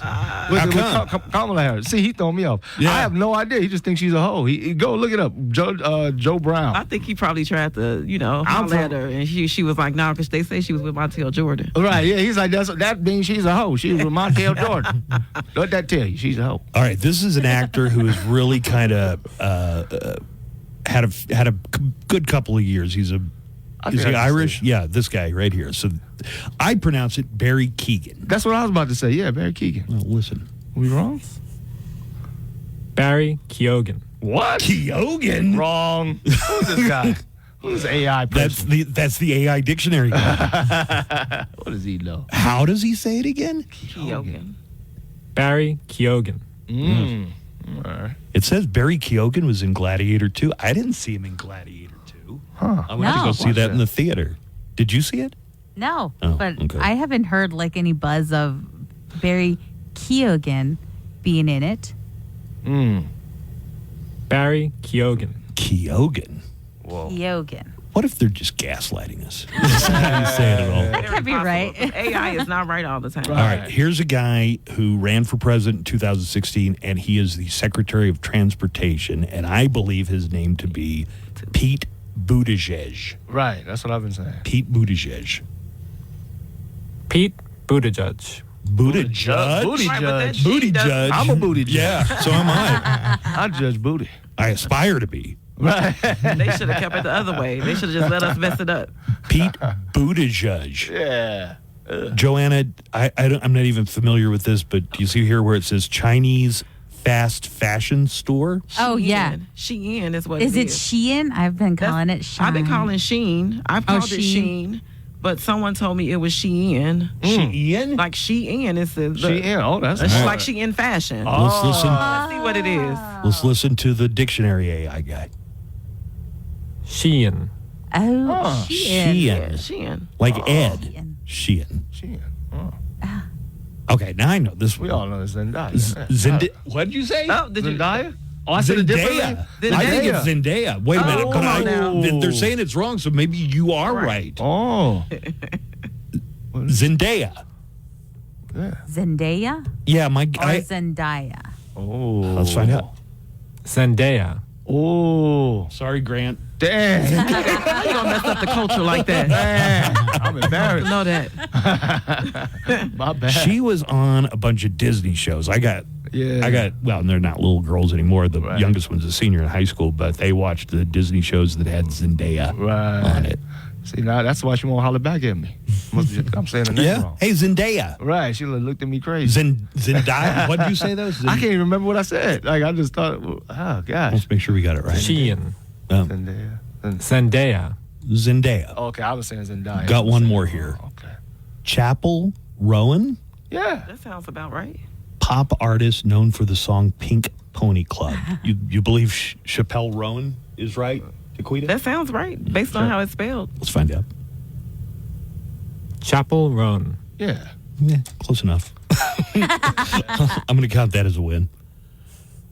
Chapel. Yeah, she was good. I saw her on SNL. She was good. Yeah, my daughter was real excited for that. I guess she's, getting her own musical taste now. Right. People that I've never heard of, and all the bands that she likes are like teenage boys who mumble. This is what her music sounds like. And they love it. And I got to bite my tongue because I don't want to sound like my parents. Right. What is this garbage? Right. Get this crap off my Talking radio. about absolutely nothing. And at 54, men are still talking like that. Like, absolutely. Those are conversations I have on the phone, not just music. Yeah? They talk about nothing. Like, like, open your mouth. That's Get what our I'm thoughts always saying to together. Alberto. Yeah. Open your mouth. All right, show tonight. That's right. 2 tomorrow. Sean Grant Yeah. and Tequita Love at the El Paso Comic Strip. Yes, sir. We love Sean you is guys. such a nice guy that he brought us all Christmas cards. That's right. Can you imagine how sweet. how thoughtful that is? I love you guys, man. It triggered something in Alberto. So Yeah, nobody really ever does did. anything Nobody for ever Alberto. did nothing nice for him. He started crying. Alberto's not He had even a a second or breakdown. third. He's like a 8th thought. Nobody thinks of Alberto. no, I gave him a Christmas Yeah. card. He broke down crying, Yeah. man. I love you, Alberto. Thank you, man. Head out, see some comedy this weekend. It's going to be great at the El Paso Comic Strip. Go to laughtonight.com. You get more information and tickets early if you want to. Sean, thanks for coming by. Thanks for love you, bringing Buzz. Tequita. Love you too, Thank you man. guys for having me. Take care of that liver. Thank you, guys. Thank you guys so much, man. Watch out for the Russians. Come out and see comedy this weekend at the El Paso Comic Strip. Take a break. Joanna Barba is next with news headlines. Move over, McRib. McDonald's is bringing back an iconic cult item. That's what that Russian said to Sean Grant. Move over, McRib. Bam! I'll let you know more in news. Find out what's going on. Quirky facts about our region. Urgent things you need to know impacting your drive. And of course, nothing but El Paso's best rock.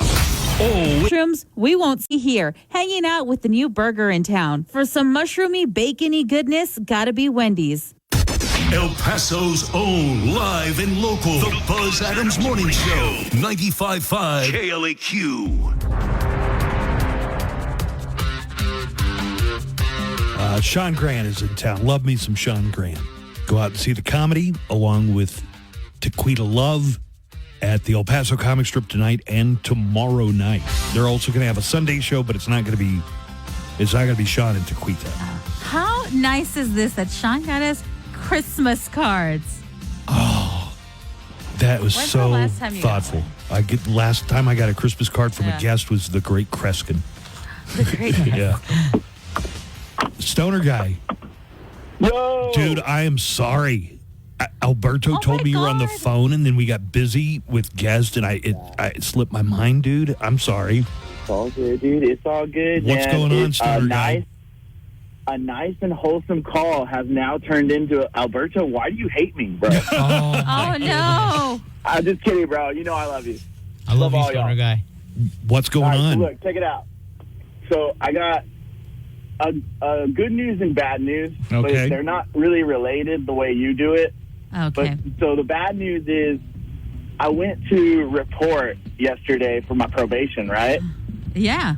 How's that going? And it's going great. Yeah, you can't catch me on nothing. But the thing is, at the end of, reporting, he's asking me when do I want to schedule the next time to come in. And so he's scheduling for January 6th. And he makes a joke and he says, that one time where a couple years ago they blew that whole thing out of proportion that day. Wait, and this is your probation officer? Yes, man. And I have to just eat it. You know what I mean? Because I'm What not are you going to do? Right. Exactly. You going to argue with your probation officer? I don't think so. Oh, dude. Yeah. So he said that thing that got blown out of proportion. Mm-hmm. And it's crazy to think that, somebody that close in law enforcement that deals with felons day in, day out. That they would be on the side of the literal felons. Exactly, dude. Oh, that's so weird. Redonkulous. Redonkulous. All right, now what's the good news? All right, so on some good news, so it's getting close to Christmas time. Sure is. And y'all were talking about the chestnuts rusting over the open fire earlier. Mm-hmm. Yeah. So my family used to own a restaurant out here in San Angelo called Paco's Place, right? Okay. My dad still owns the building, but we don't do the restaurant anymore. It was a tradition at Paco's Place during Christmas time for us to do Christmas carols, like in the middle of everybody eating. My dad would do it and everything. Okay. And if you go into YouTube and type in Christmas time at Paco's, you will find a young stoner guy. Stoner boy. Yeah, stoner boy. Yeah, there you go. My grandpa, my dad, and my brother Josh, the opera singer, I may add, all singing Feliz Navidad. Wow. So what do we search for if we want to see it? Christmas time at Paco's. PACOS? Yes, sir. All right. And then Feliz Navidad. We will check it out. Yeah, dude. Love y'all, man. All right. Thanks, Stoner Love you, Guy. Stoner Guy. All right. Y'all have We'll a see great you. one. Have a good Bye. one. There's Stoner Guy. We had the story about roasted chestnuts. You don't really see roasted chestnuts because apparently chestnuts in North America virtually went extinct. Here are a couple of guys who are at the Christmas tree lighting at Rockefeller Center, and they own a business called the Great Chestnut Experiment. So chestnuts are not extinct, but they came, as these guys explain, they came really close. Chestnuts actually went functionally extinct. It was affected by a blight we brought over, and all 4 billion trees died. But we've been working with farmers who are bringing them back. The chestnuts are part of the holiday tradition because of when they're harvested. It was really common for people to gather together and gather chestnuts. I always describe that a chestnut tastes like the cross between a sweet potato and a chickpea. You roast them over a fire. It brings a great scent and a wonderful warm feeling. They're both soft and sweet, a perfect treat for the holiday to share with friends. Huh.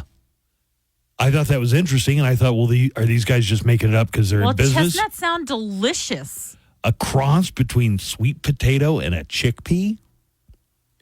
You know what the difference is between a sweet potato and a chickpea? No. Yeah, chickpeas are little ones, no? Come on now. Alberto. I wouldn't pay $100 for a sweet potato on my face. You fell into roasting. Okay, but have you ever actually seen a chestnut? Because I know I haven't, and honestly, their story is kind of sad. So it turns out that chestnut trees actually used to be pretty easy to find in the eastern U.S. They were massive, 100-foot tall trees that were found from Maine to Alabama, and they were a major food staple. But the number of chestnut trees started declining in the 1800s when an ink disease killed off the more southern ones. Then in 1900, a blight came through and knocked out around 4 billion of them in a 50-year period. It spread so fast that it led the U.S. to create quarantine laws for plants. Now it's almost impossible to find a fully grown chestnut tree in the U.S., but they're not technically extinct because the disease can't reach the roots underground. So these old roots will put up new growth every once in a while, but that new growth always gets infected by the blight and eventually dies. Researchers are working on ways to grow blight-resistant chestnut trees, whether through crossbreeding or genetic modification. But it's going to be a while before there are American chestnuts in the forests again. So if you have had a chestnut, it's probably been imported or it's from a different species of tree. It sounds like what purebred chestnut. It sounds like what they're saying is the blight started in 1900, and by 50 years later, chestnuts were almost gone. Well, when was that? Then when Chestnuts was roasting this on dude, an open... Yeah. When was he roasting chestnuts on In an open fire? How did he get to do it? Maybe To it me, was that's a a Nat different King Cole species. song. And so, Yeah. okay, Buzz, to explain the link that I sent you, it's a man singing this song in a very particular way. But that's why I sent that to you. Oh. Is it clean? Yeah, it's clean. I- You just want to play really like the first, I want to say, How many hours 30 do you work? seconds. That is Oh, with God. ads, You can't YouTube. just click on a video anymore. I'm trusting you on this, Alberto. I know, Alberto. Yeah, don't worry, guys. It's beautiful. Look into those eyes, Buzz.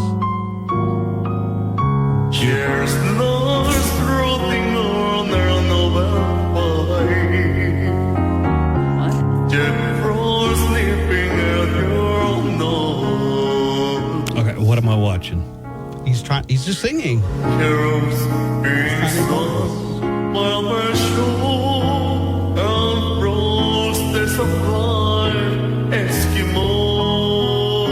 Is That's he? all right. Is he even singing the words right? It doesn't sound like it.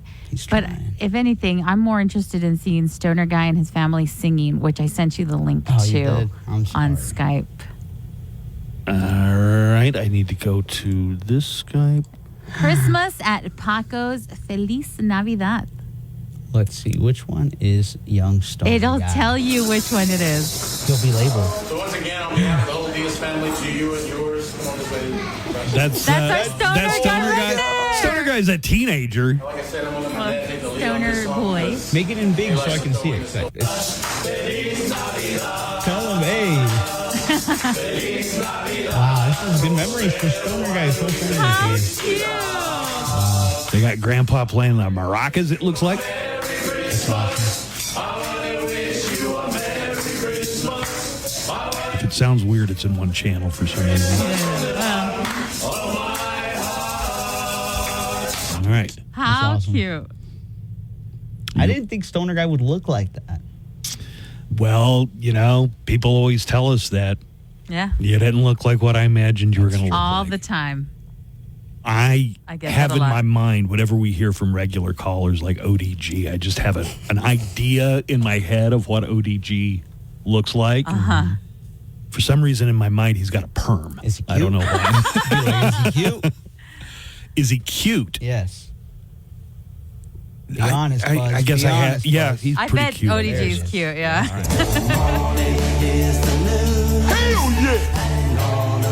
Oh, yeah. Oh, God, here we go again. Let's get this started. Oh, my. Hey, if I could just for a moment, back to what Stoner Guy was saying about his parole officer made a crack about January 6th being blown out of proportion or whatever. Yeah. So people are saying Trump's going to pardon all of those rioters. They were wrongfully convicted, yeah, he says. And I got to be honest, if they've spent a year in jail, that almost, to me, seems like enough. I would agree, yeah. You know, because in their worldview, they were doing what the boss told them to do, right? Yeah. So if somebody's been cooling their heels in a federal facility for 12 months, 18 months or whatever, it almost seems It like, seems like that's it's been that's enough. Yeah. You know, especially Release now. my man, the QAnon shaman. I think he's out, actually. Oh, okay, good. But you know what I mean? No, I would agree with you. Yeah, I think if It- it's it's been a- about a in a- year or so, yeah, I think that's sufficient. They probably won't. Punishment. They probably won't do it again. Hopefully. I don't know. We're going to have to wait and see what happens in 2028. Exactly what I was going to say. Right now, call it. In 2028, will Trump try and do a third term as president? Why not? They Yeah. used to do it Yeah. less than 100 years ago. FDR got elected to 4 terms in a row. Look at that. See? So they didn't pass the rule. So Yeah, it wouldn't surprise me one It bit wouldn't in surprise me. 2028. No. Starting in 2027, You'll start seeing. I'm going to make America great again. Make America Great But- Again, Part 2. Yeah, I don't know if this will come as a surprise to any of our MAGA-affiliated listeners, but I do think the Jan 6 people, probably a year and a If half. it's been a year, yeah. I wonder if the Jimmy Pesto actor is going to Be free? be free. I hope. All right, what's happening today, Joanna? Well, authorities are still searching for the gunman who shot and killed United Healthcare CEO Brian Thompson. As the manhunt extends into a third day, more details have emerged as police continue their investigation. The NYPD released photos Thursday showing a person of interest smiling during a flirtatious moment with a female employee at a hostel on New York's Upper West Side. So the guy stayed in a hostel, Yes. and I guess part of the thing is he had to lower his mask and show his face. Right. To stay there. Apparently, They got that picture. They say that she asked him to see his smile, to which he obliged, pulled down his mask. He looks like a young guy, Very young. Not what I thought. clean cut. Mm-hmm. Yes. I thought it was going to be maybe like a man in his 50s or so, but this guy looks very young. So they're speculating that the whoever shot this guy from what is it, United Health, United Healthcare, yes. that it wasn't like they hired a guy to do it. It was somebody who had a beef, probably over denial of coverage or something. And they're think. saying they don't know if it's directly tied to United Healthcare or just health insurance in general. Right. And they don't know if it was something that impacted him or he's just upset over all of it in general. Well, the words on some of the bullet casings, the words reportedly were deny, defend, and depose. And they're saying that there was a book that came out in 2010 that had words very, very much like that. About health insurance. About health insurance and how they claims. deny. Yes. And the author of that book, no comment. Right, which I guess is a good move on them. Authorities said the photo yielded what is so far the most significant clue to identify him. Authorities also said the man traveled by Greyhound bus to New York 10 days before the shooting and used a fake New Jersey's driver's license to check into the hostel. Meanwhile, as news yesterday began to circulate online that Anthem Blue Cross Blue Shield was planning to limit reimbursements for anesthesia during medical procedures in Connecticut, New York, and Missouri starting in February. The pushback on the idea exploded yesterday, and by yesterday afternoon, Anthem Blue Cross Blue Shield announced that it was dropping the plan. Has there been some crossover between these two stories where people are saying, hey, this is the kind of thing that makes people want to shoot CEOs of insurance companies? I mean, all the memes were like, what a coincidence that this news came today. So they wanted to cap, based on a time period, how much anesthesia they're going to pay for if you're having a surgery. Yes. And if you were an idiot like me and you thought, oh my God, are they just going to stop the anesthesia 15 minutes in? And then you got to do the rest, the 45 minutes. Yeah, and they're like, you're going to do without this any raw. anesthesia. Yeah, I thought that. Well, that's the first thing I thought, too. Because I'm an idiot, but no. They're just going to charge you for that. No, they said that they were going to put a time limit on the anesthesia that they'll pay for. And then after, if your surgery runs longer than that, you will have to then pay for the rest of that. All right. Well, a lot of people are calling BS on that. Right. Well, a spokesperson for the company said in a statement, quote, there has been significant widespread misinformation about the update to our anesthesia policy. As a result, we have decided not to proceed. Well, wait a minute. So you're not doing it, but it's also misinformation? They're like, well, which you is guys were wrong about it, but we're well, not going to not do doing it because we don't want get shot or anything. Exactly. The American Society of Anesthesiologists, New York Governor Kathy Hochul, and others were very vocal yesterday in their opposition of the proposed coverage change. But yeah, if you're an idiot like me, I was like, oh, they're going to stop the anesthesia. Well, but it is on the proposal was that it would be, they would cover it for a certain amount of time. So knowing that, if I lived in Connecticut, New York, or any of the other Missouri, any of the other states, I'd make sure I'd let my surgeon know before I went under. Yeah, like, hey, don't lollygag it. Don't drag your feet on this. And if you find something else, we'll fix that next time. Yeah. You fix up whatever needs to be done We're immediately. on the clock. Go. And go. Right. A screaming match broke out during a House task force hearing investigating the assassination attempt against President-elect Trump yesterday. Texas Representative Pat Fallon was questioning acting Secret Service Director Ronald Rowe about his attendance at a 9/11 memorial service, accusing Rowe of putting the protection detail for President Biden out of position by his choice of seats. And then that is when Rowe exploded. So Fallon is Yes. the Texas rep, a Republican, and he Yes. was saying that because of his seating on the dais for this 9/11 memorial, he wasn't doing his job and that he was just grandstanding, right? Yes. There has to be some previous. Listen to how these two dudes, go after right? each other. I was there going through the ashes of the World Trade Center. I was there at Fresh Kills. I'm not asking you that. I was I'm asking there, you because you were Congressman. were you the special there agent in charge? to show respect You were not. for a Secret That's Service a bunch of member horse hockey. that died on 9/11. That you're trying to be. Do not invoke 9/11 for political purposes. Oh, I'm not. I'm invoking this. You are, sir. Gentlemen. And you are out of line. Wow. So the Texas representative, Pat Fallon, had a photo, and Rowe, the acting Secret Service director, said that the photo that he was showing was not really reflective of what the situation really was. And that's when they got into it over 9/11. Right. What is Fresh Kills? I don't know. Rowe, the acting director, said, I actually responded to Ground Zero. I was there at the World Trade Center. I was there at Fresh Kills. Can you look that up for me real quick? Were you the special agent in charge that No, I wasn't. I was there No, representing Mr. the Chairman, United I'm States just Secret asking you yes or Service, no. sir. Mr. Fallon, your time's did not expired. affect protective You know operations. why you were there? Because you wanted to be visible, because you were auditioning for this I was job. there to that pay you're not respect gonna for a get fallen till member of January this 20th. agency. You endangered You are President out of Biden's line, life, Congressman. Vice President You are out of Harris's line. life, because you put those agents out of position. Mr. Did you have a Chairman. radio with Mr. you? Fallon, Did your you wear a time vest? has Did you have a expired. weapon? The whole thing was about the attempt on the life of former Correct. president and President-elect Donald And Trump. the Secret Service and all that. Fresh Kills landfill in Staten Island was temporarily reopened after the 9/11 attacks to sort and investigate the debris from the World Trade Center. Why did they name it that? I guess it's called Fresh Kills Landfill. That's weird.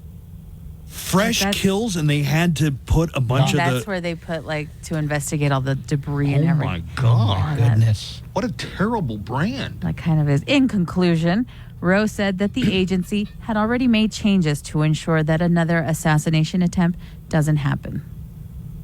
Did one guy steal the other guy's girlfriend? Or it sounds like there's some kind of beef, there's right? some underlying issues there for sure. It kind of I think sounds like everybody's when you and emotions have Nico been get run- into it and I'm in the back with a gavel like, boys, stop. Mexico hopes to strike a deal with President-elect Trump to limit the number of third country deportees it could receive from the U.S. Mexican President Claudia Sheinbaum said on Thursday.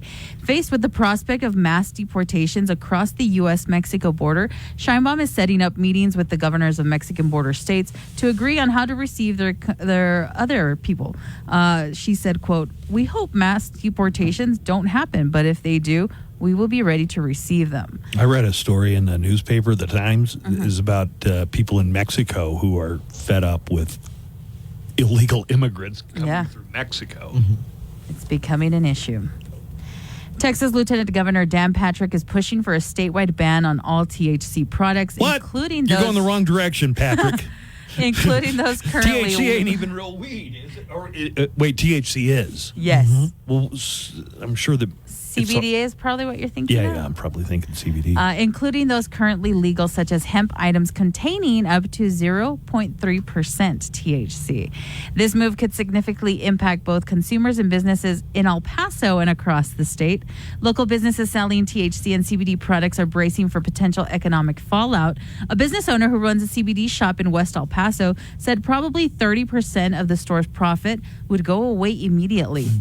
Is it Vita CBD? It did not say. Oh. The report did not say. THC has been legal in Texas since 2019, but Patrick argues that retailers have been exploiting agricultural laws to sell unregulated and potentially dangerous forms of THC.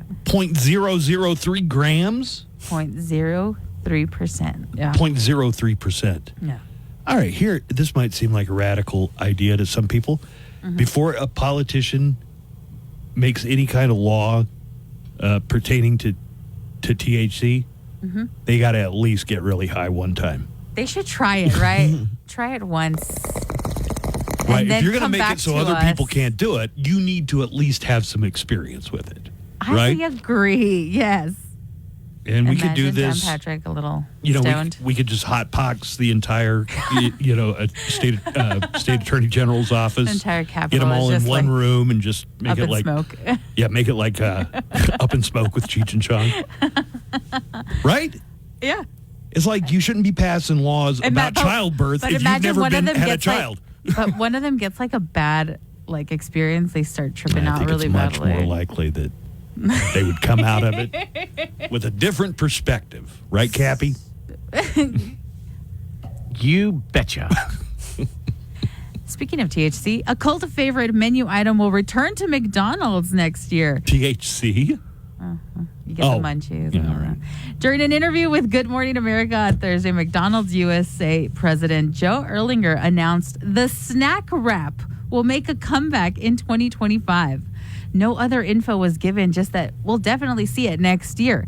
The latest news comes after McDonald's confirmed the E. coli outbreak tied to the Quarter Pounder burger had ended. It's over. But the E. coli outbreak attached to the McRib is just beginning. Uh-oh. Get ready to see a lot of brown next year because Pantone has named Mocha Mousse their color of the year. Pantone? What is Pantone? I don't know exactly what it is. Is it a paint company? But every year they do the thing where they're like, this is the color of the year. Mocha Mousse. The company describes it as an evocative soft brown that transports our senses into the pleasure and deliciousness it inspires. Well, that's not what people online are comparing it to. Oh, interesting. What? They're Noting saying it's, it nurtures. poop flavored. It's the exact same color as the poop emoji. Oh my God, that's a poop emoji. Right? And they also Why note did it they do that? nurtures Mocha with mousse. its suggestions of delectable quality of cacao, chocolate, and coffee, appealing to our desire for comfort. So where will the color be turning up? Each year, Pantone teams with brands to create products featuring the color, and they've teamed with such companies as Post-it, Ultra Fabrics, and Motorola. I thought Alphaba Green was going to be the color of the year. Yeah, that sounded like the obvious choice. And finally, Santa will soon be coming to town. And Santa! Santa's coming! Santa! And the Oh North my Pole God. has released its official 2024 Naughty and Nice list. All right. The Department of Christmas Affairs, which operates under the North Pole government, handles Santa's important list that has to be checked twice. Luckily, Santa and his helpers are willing to listen if you believe that there's been a mistake on the list. You can find where your name is on the list. And if it's on the naughty list, you can request for review and plead your case as to why you should be put on the nice list. If you don't see your name at all, you can also put a request for that. But let's find out where everyone here is. Let's start with Buzz. Oh, Buzz! Yeah. You're on the naughty list. Nice. That's accurate. That's accurate. That is. That's. I'm not even gonna. Alberto. I'm not even gonna fight it. Alberto, you're on the nice list. What do you do? Just enter the first Yeah. name. Steve, Uh-oh. you are on the nice list. Thank you. And now let's look up me, Joanna.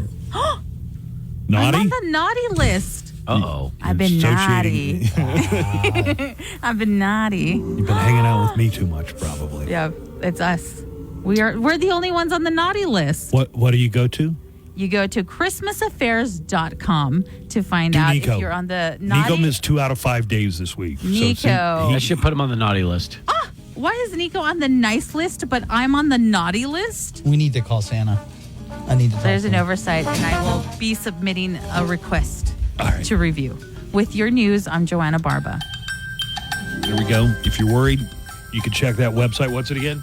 ChristmasAffairs.com. Oh, I just got a message from old Saint Nick way up in Christmas land. And he says the toys for good girls and boys are being made as planned. There's a truck for little Billy and a dolly for Molly, dear. But you ain't getting diddly squat, 'cause you're really messed up this year. No, you ain't getting diddly squat, 'cause you're really messed up this year.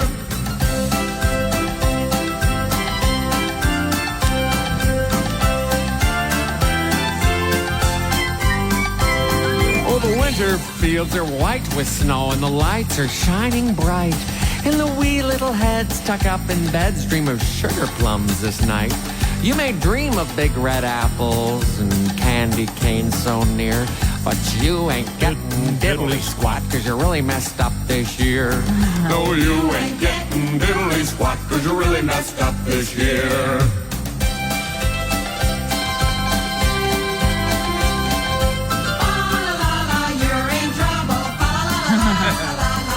When your mother asked you to wash the dishes, why you said no, no, no. And you would not pick up your sock, so it's que sera, horse face, ho, ho, ho.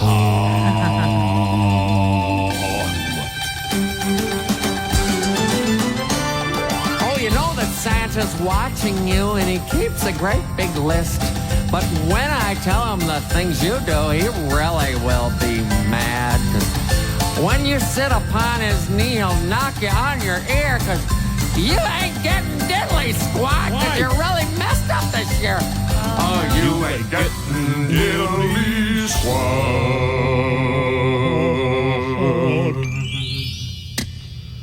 'Cause you really messed up, oh, you really messed up, oh, you really messed up this year.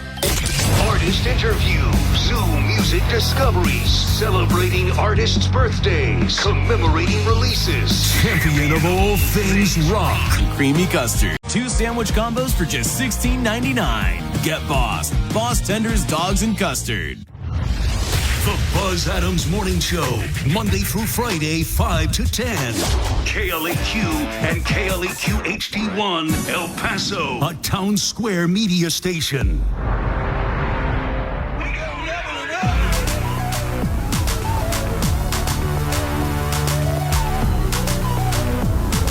We're going to talk to Steve Kaplowitz. We got minor volleyball today. Great game in the NFL last night. Here's a call that just came in. Hey, good morning, guys. Yeah, a lot of people outside of Texas don't realize the size of Texas. I got a friend who lives up in the San Francisco area, and this was several years ago, and he text messaged me out of the blue on a Saturday night. Hey, what are you doing? Do you want to meet up? And I said, sure. I said, you in town? He goes, no, I'm in Texas. He was in Amarillo. So a lot of people don't realize it. And I always tell people, I can drive from El Paso to L.A. in shorter time than I can to cross the state. Anyways, guys, have a good one. That probably is true. Like, you could probably drive to L.A. in less time than it takes to drive to Houston, I'll bet you. How far is Houston? In hours. Give me in hours.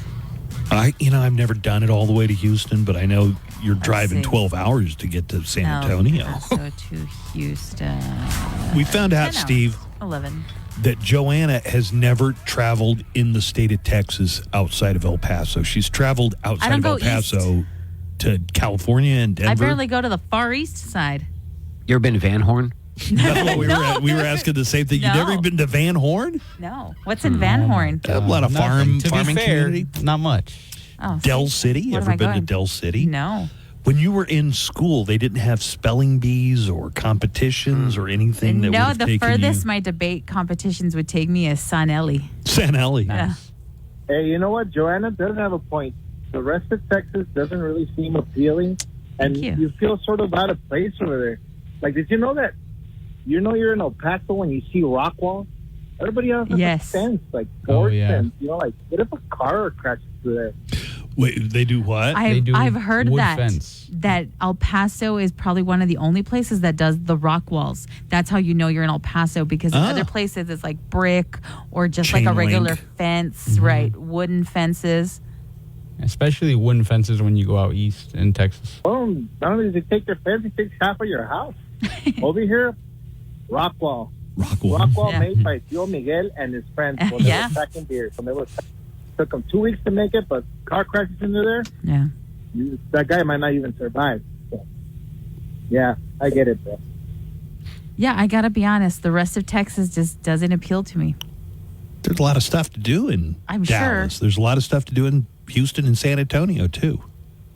And Austin? I may be making my first venture out to Austin. Next year. Nice. You know what else you should do when you go to Austin? Concert, yeah. When you go to Austin, you need to go by Fredericksburg because there's a great little spot you can get some. No, it's a bunch of German food. You can get exactly. I love when Steve was like, "You got to go to this one spot." Oh yeah. And by the way, Austin. And I feel like Steve never misses.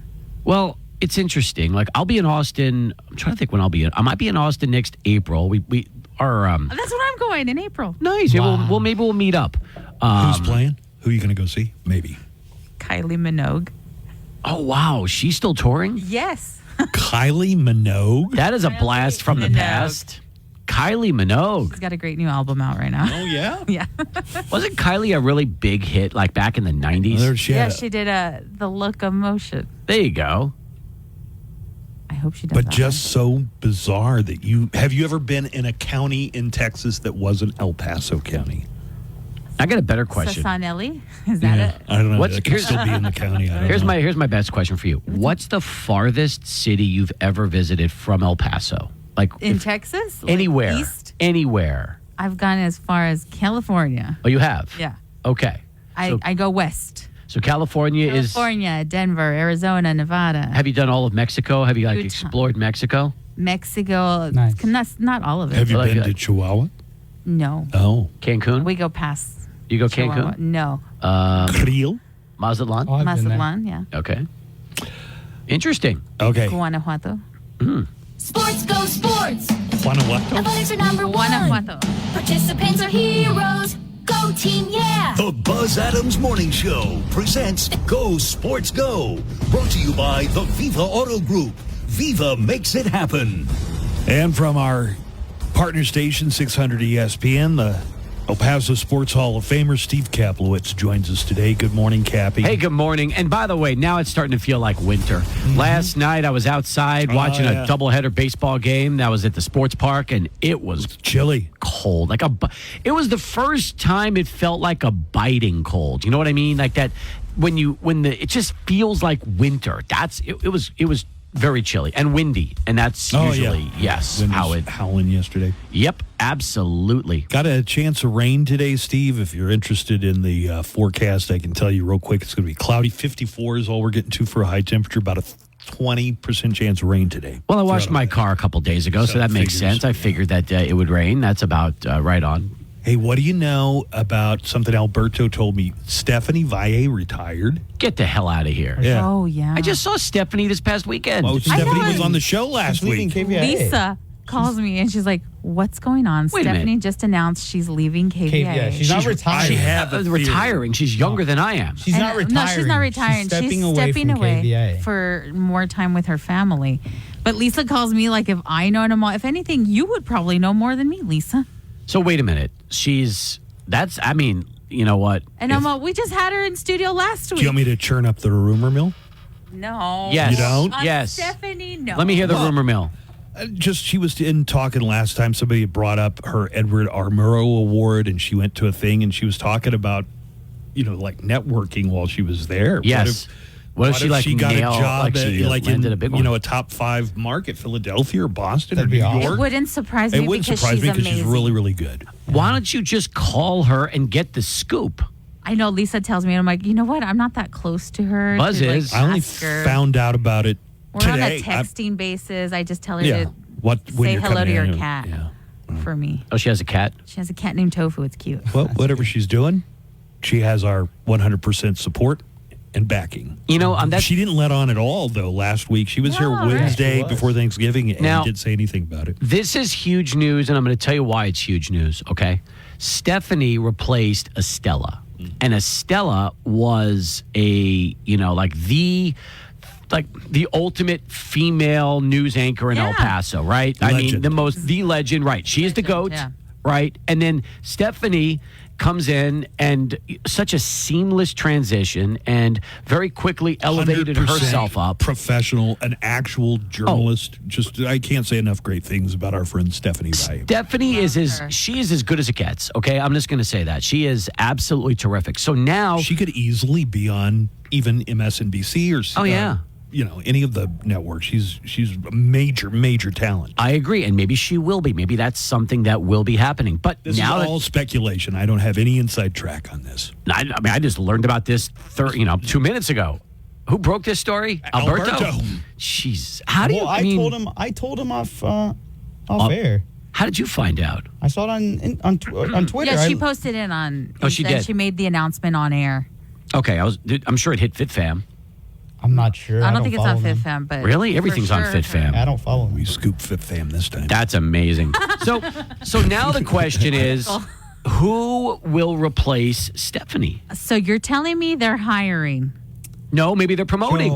Because remember, when Stephanie replaced Estella, she was promoted from within. So maybe there is somebody that they are grooming. Well, you know, to Sakala came back after spending, I don't know, over a decade in his hometown of Tucson. Paul Sakala is on there, and I guess, as far as I know, he's going to continue. Oh, yeah. Yeah. Paul's not going anywhere. Paul's neighbor, you mean? Yeah. Oh, yeah, did you know this? Oh, they're neighbors. His neighbor. Really? Yes. We live very close to each other. Like he lives on the corner of my street. Didn't you say, when you were... He's seen him. Well, yeah, because when Alberto was trying to cook his fish sticks and blew up the circuitry on the electricity in the whole complex, it affected Sikala. And next thing you know, Sikala's wandering around going, what happened to my power? Because his fryer, the air fryer, short-circuited the entire complex, and everybody had no power because of it. That may or may not have happened. I will not comment. Well, anyway, we're not breaking the story here. Stephanie announced it on Twitter, but whatever she's got going on, maybe she is just stepping away from the business for a while. Well, super talented. Journalist. Absolutely. All right. Cappy, where are we? Let's talk about minor volleyball. Hey, that's a good subject. The UTEP volleyball team. In Pittsburgh today. They are. It's their first ever trip to the NCAA tournament in their 50th season. How about that? And the Miners, at 2 o'clock, will be hooking up with your alma mater, the Oklahoma Sooners. Go Sooners! Boomer Sooner, baby. Boomer Sooner, 14-10 this season, 8-8 in the SEC. Not a great record. They're beatable, Buzz. They are beatable. So the question is, can UTEP deliver the knockout blow and eliminate the Sooners from the NCAA tournament? Since it is not football, I'm going for UTEP. There you go. I'll support UTEP on anything but football. Even basketball. Let me say this. History suggests that UTEP could be in good shape today, and I'm going to tell you why. When the soccer team, the girls' soccer team, went to the NCAA tournament for the first time ever, they had to play Texas in Austin, and they upset the Longhorns 3-2 and knocked Texas out of the tournament. When the UTEP women's basketball team got into the NCAA tournament for the first time ever in 2008, they played Western Kentucky, and they hammered them by 20 points and beat them. So hopefully this time around, since it's the first ever trip for the women's volleyball team, they will be able to get past Oklahoma and move on to the second round, which probably will be against Pittsburgh, who's one of the best teams in the country. Volleyball at UTEP is kind of the hot sport right now. Have you ever been to a volleyball match at UTEP at Memorial Gym recently?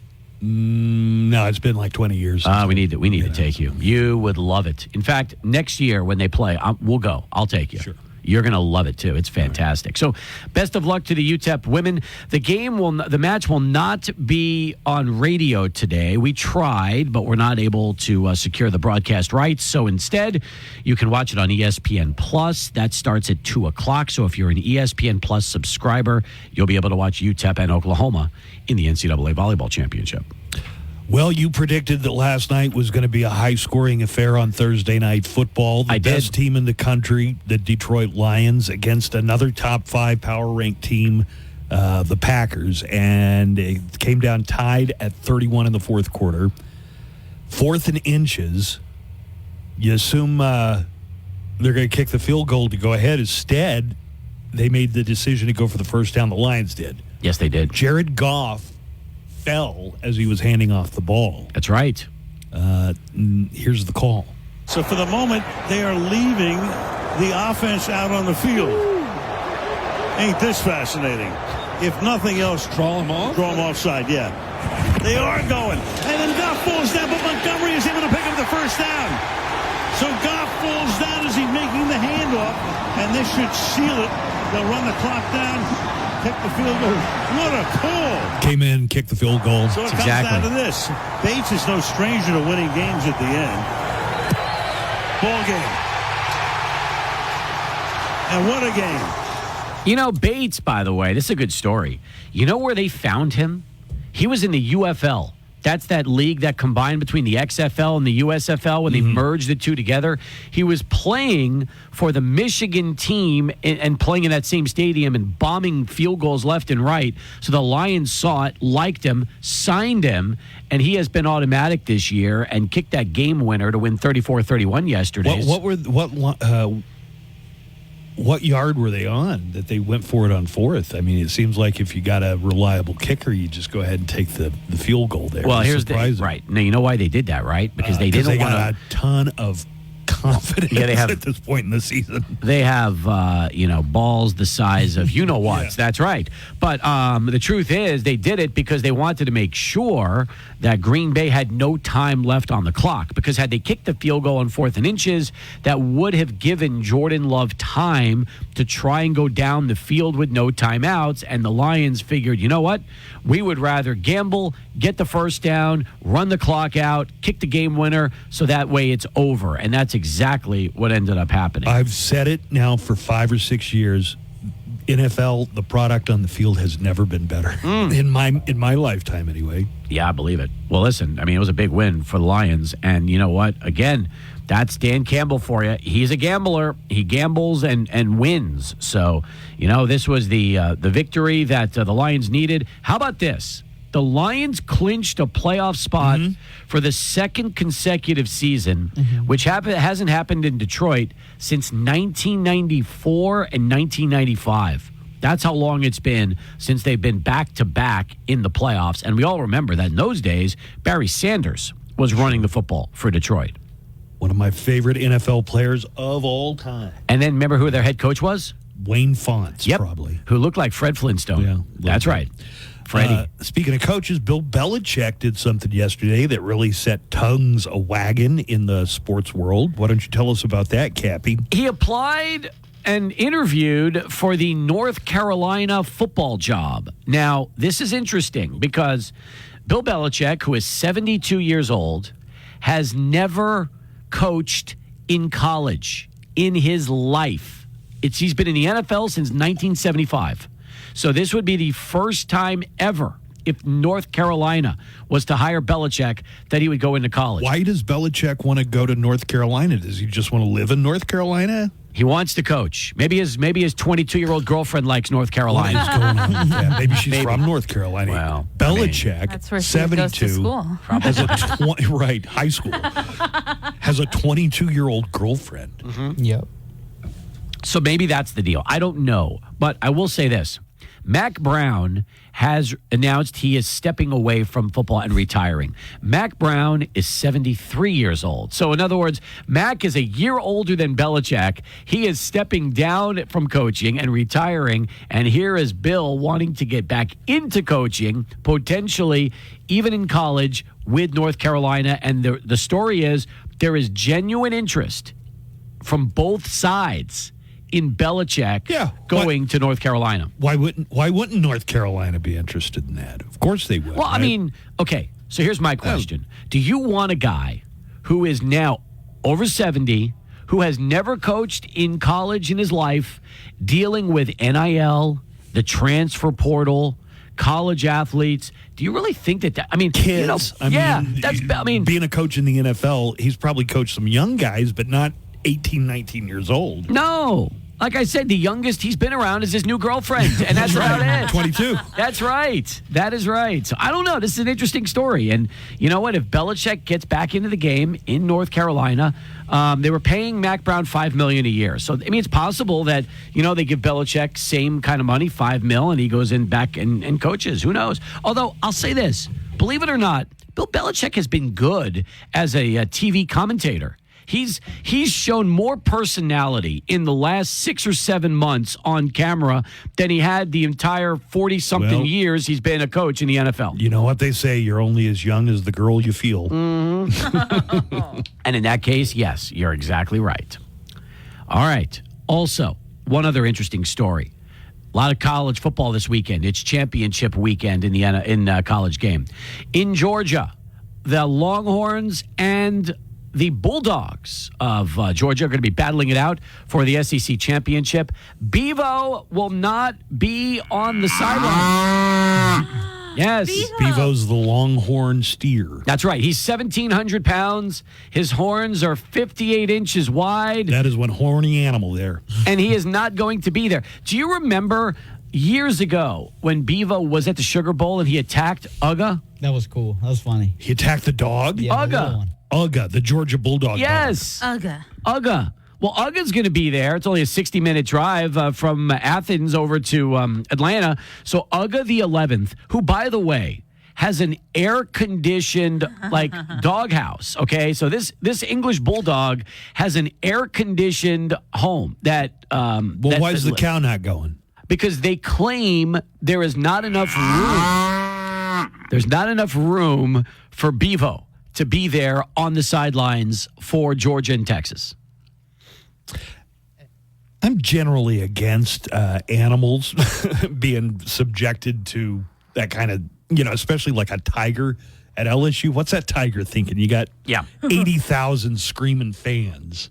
Oh, it's going to be the same thing in Georgia, in Atlanta. I mean, just imagine it's a dome. How loud that place is going to be. I guess I'd cut Bevo a little would not be slack, happy, considering that a cow and a dog are domesticated animals, at least. True. It's going to be terrifying for a tiger in a cage.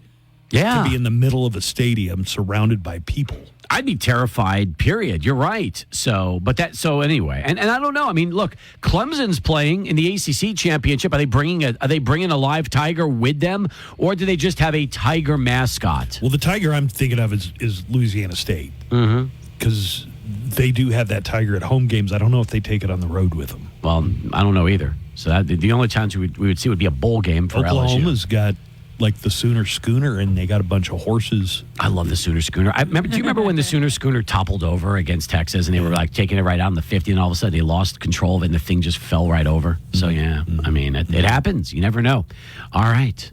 Are you ready for all the sports this weekend? You're going to be excited to watch. The Cowboys don't play till Monday. Cowboys play Monday. Bengals.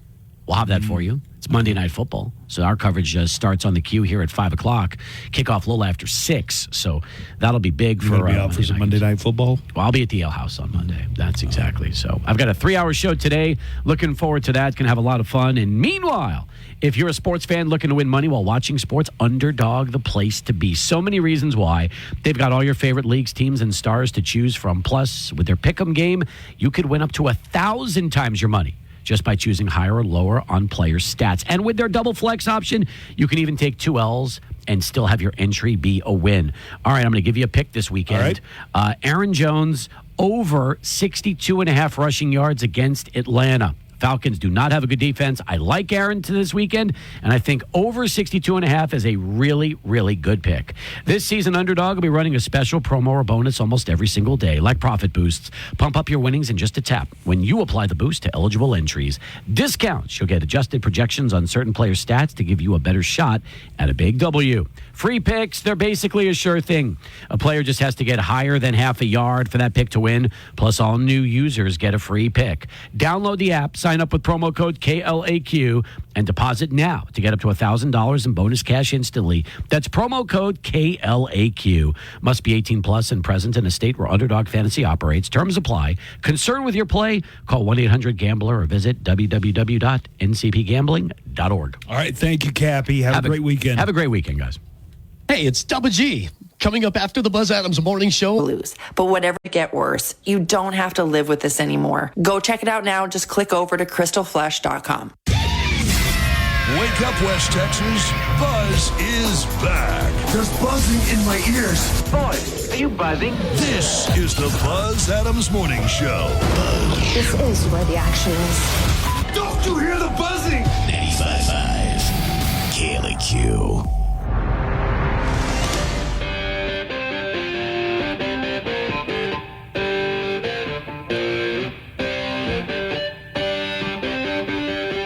Why were you asking me how I sing Rudolph the Red-Nosed Reindeer? That's a very personal question. Is it a personal? No. I'm sorry. I didn't mean to invade on that. No, I was watching a It TikTok. was an unexpected question. It was a TikTok that asked, how do you end the song Rudolph the Red-Nosed Reindeer? You'll go down in history. You know how it does, you can do those little ad-libs where you're like a light bulb, like Monopoly. And at the end, it's like, you'll go down in history. Like who? Rudolph the Red-Nosed Reindeer had a very shiny nose. like a light bulb. And if you ever saw it, you would say it glows like a light bulb. All of the other reindeers used to have to call him names like Pinocchio. They never let poor Rudolph join in any reindeer games like Monopoly. To Rudolph, say, with ho, your ho, nose ho, so ho. bright, won't you guide my sleigh tonight? And then at the end, it goes, You'll go down in history. and what do you say? Like George Washington. Washington. That's right. Well, apparently there's a lot of different answers, and it depends on like whether you're a millennial or not. What did the millennials say? Some of them said like Columbus, Like and I have Columbus. heard that one. I thought Like Columbus got canceled a few years ago. Right? First off, I'm not singing it all the way through. Or I'm not like- a Christmas caroler. But did you ever sing it like that? Like when you were little, and then you would add those little, like a light bulb, like Monopoly. Yeah, but I Definitely can't heard it remember done what I that was You saying. can't at the remember? end. Ugh, Gen Zer. That Ugh. unimportant. Ugh. Oh my goodness. Let us know how you end Rudolph the Red-Nosed Reindeer. Who does he go down in history like? Like Hitler.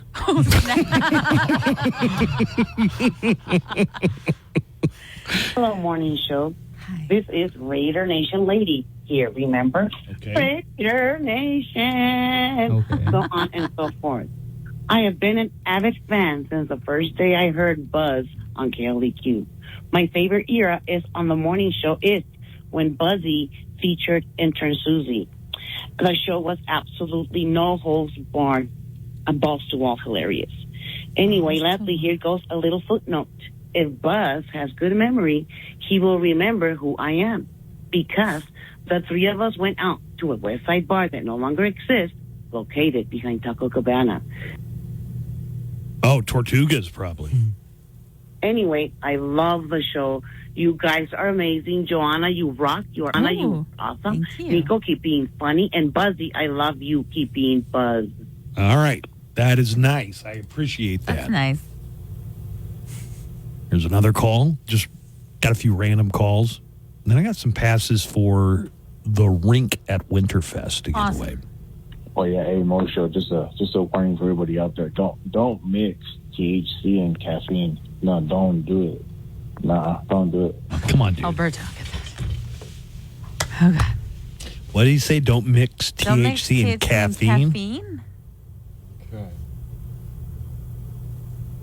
I think I'm going to have to start reminding people of the keep The your rules calls of the to right, just the rules of phone calls. Don't use foul language. I'm pretty sure when you call into the neckline, says it that, tells you don't use bad word. That's a bad word, sir. Just letting you know. Also, let's try and keep them to ideally 30 seconds, Yes, please. but no longer No than a longer minute. than 2 minutes. 5 points, guy. 5 points, guy. We don't want to call you out, but damn. Now I'm afraid to play any more calls because of that. Lindsay Lohan has a Christmas movie on Netflix that I had the misfortune of watching 30 minutes of yesterday. They look so stupid. I can't wait to watch them all. You like them, huh? I get sucked into watching them. It's easy watching, I don't have to think about anything. And I love Lindsay Lohan. Is it the one where it's like Our Little Secret or something? And she's she's dating somebody, and then they break up in a really public way. And I guess it was setting up that they're going to refall back in love at some later time. Yeah. Because then they start dating new people, and those people are like somehow related to their so they old end partner. up at the family gathering. But It sounds so terrible. I'm going to watch it tonight. How about Hot Frosty? You going to see that one? I've seen that thrice already. No. Yes. It's just on in the background while I'm writing my articles.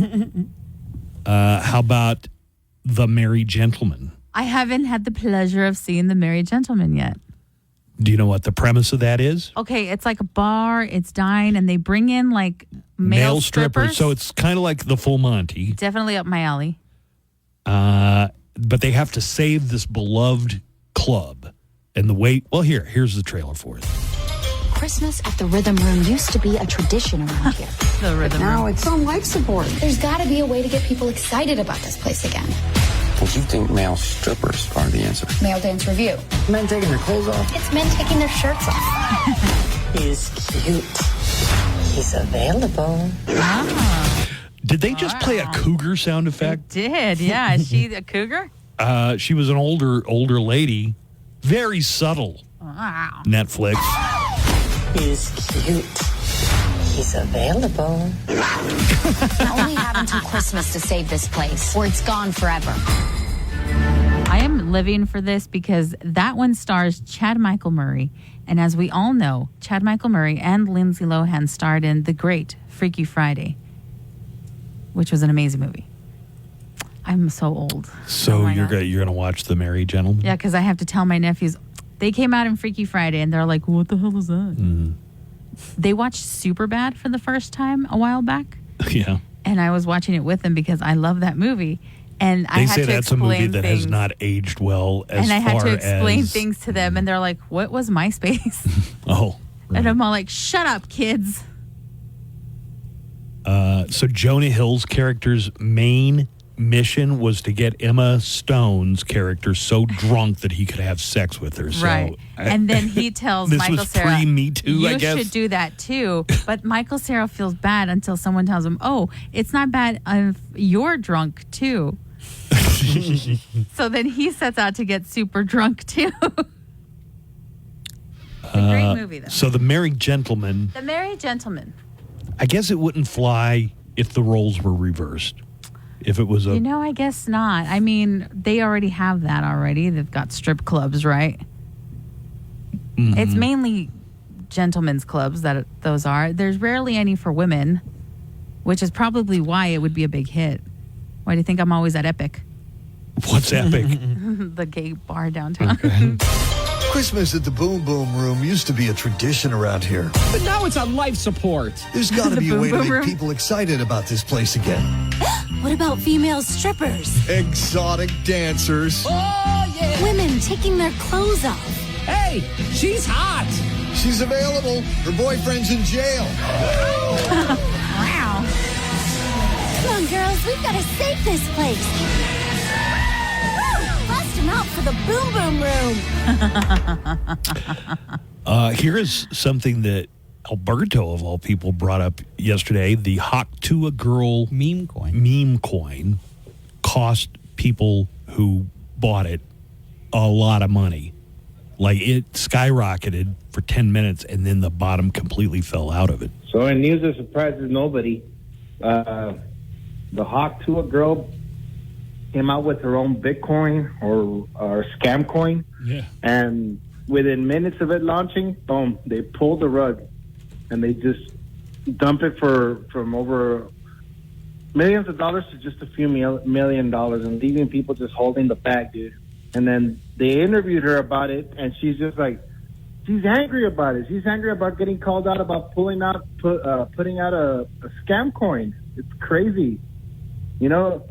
At first I was all into the Hawk to a meme, but now I'm getting more and more conscious that as a society, as American society, we're just dumb, dude.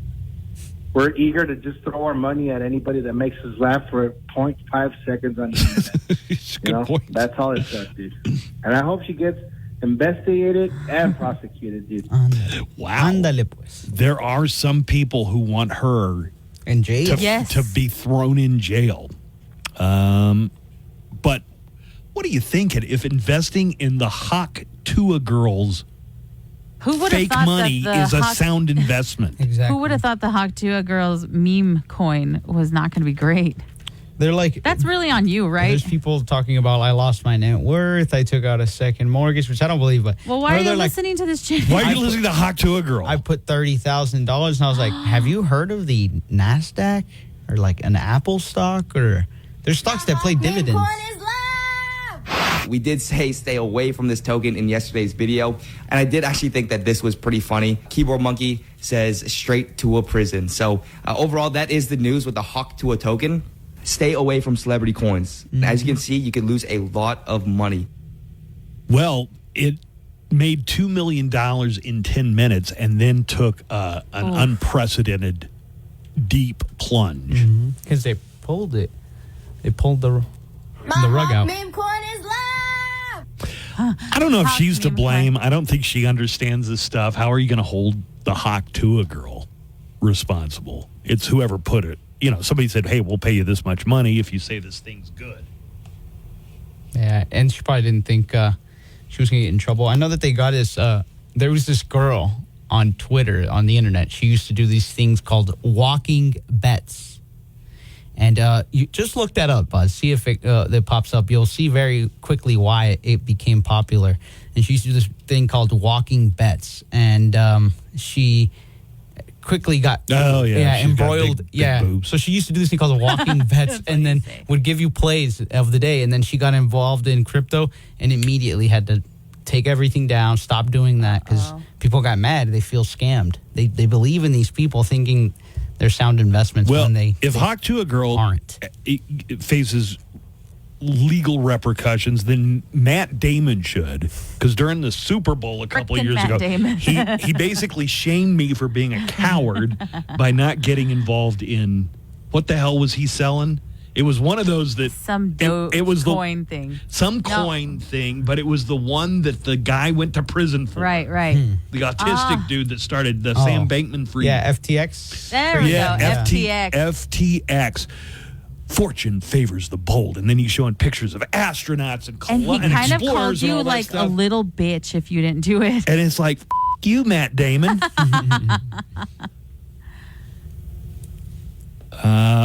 However, Bitcoin just reached a milestone. 100,000. The price of Bitcoin has surpassed the $100,000 mark. It seems like just a couple months ago, somebody told me that it was up over $70,000. So are they saying, Alberto, that one Bitcoin is worth $100,000? Yes. If you own an entire Bitcoin, it is worth one Bitcoin. Yes. And who's going to make change for that? Right? 100,000. Good luck using that at the soda machine down the hallway. Ready to watch your portfolio skyrocket? Then it's time to buy Bitcoin. Yes, the price of Bitcoin has topped $100,000 and it's going up, up, up. What does that mean? I just told you. Before it was less, but now it's more. More than what? More than less, dummy. Look, if you would have listened to me before and bought Bitcoin, you'd be rolling in the dough. But now look at you. You're rolling in absolutely nothing. You told me to sell my Bitcoin. Yes, but then I told you to buy it and then sell it and then buy it again. Okay, so what should I do right now? That's not an answer. Bitcoin. Call now for your free brochure. Coming up after the Buzz Adams Morning Show, Glenn Garza and Daniel Paulus. To be the first to know when new grants. Sign up for email updates at texasvehiclegrants.org. That's texasvehiclegrants.org. Live from the KLAQ studios, the Buzz Adams Morning Show. Courtesy of Glasheen, Vyas, and Inderman Personal Injury Lawyers at GVILaw.com.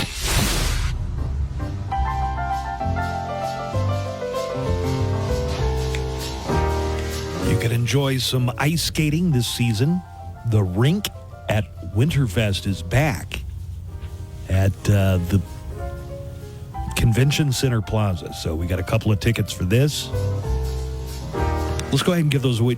Right now. Yeah, let's go ahead and do them now. And I think they're open even past Christmas.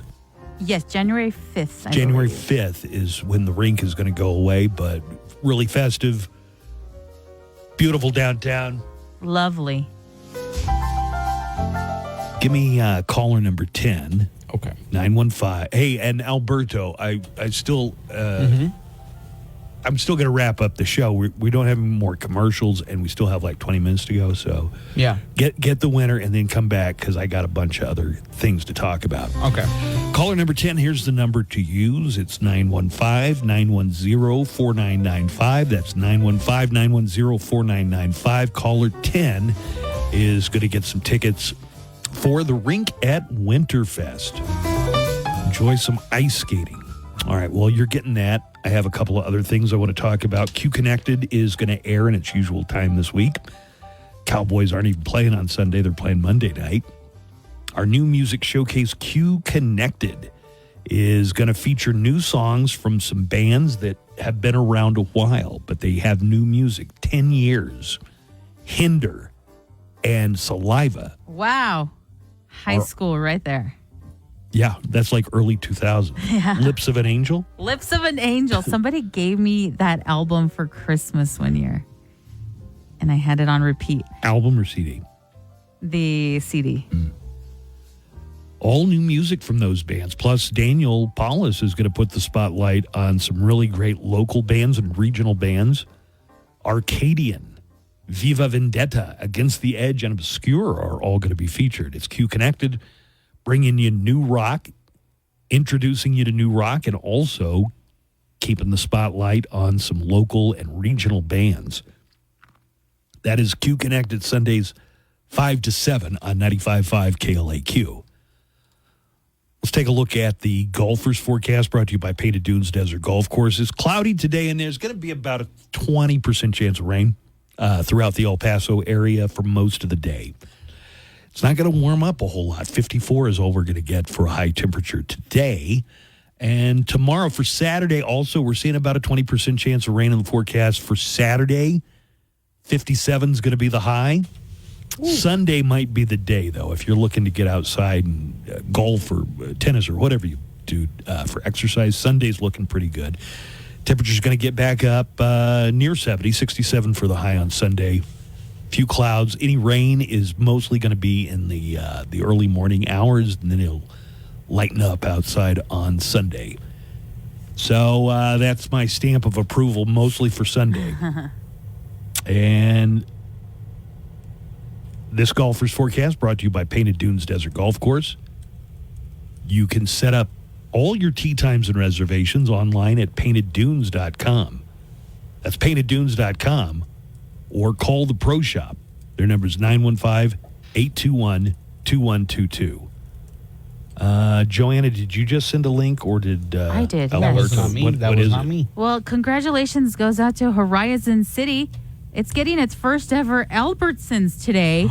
Nice. And what I'm sending you, or what I just sent you, is the line of people who were lining up since last night for the grand opening of this Albertsons. I may go give them the last $5 in my account. Look at all those people.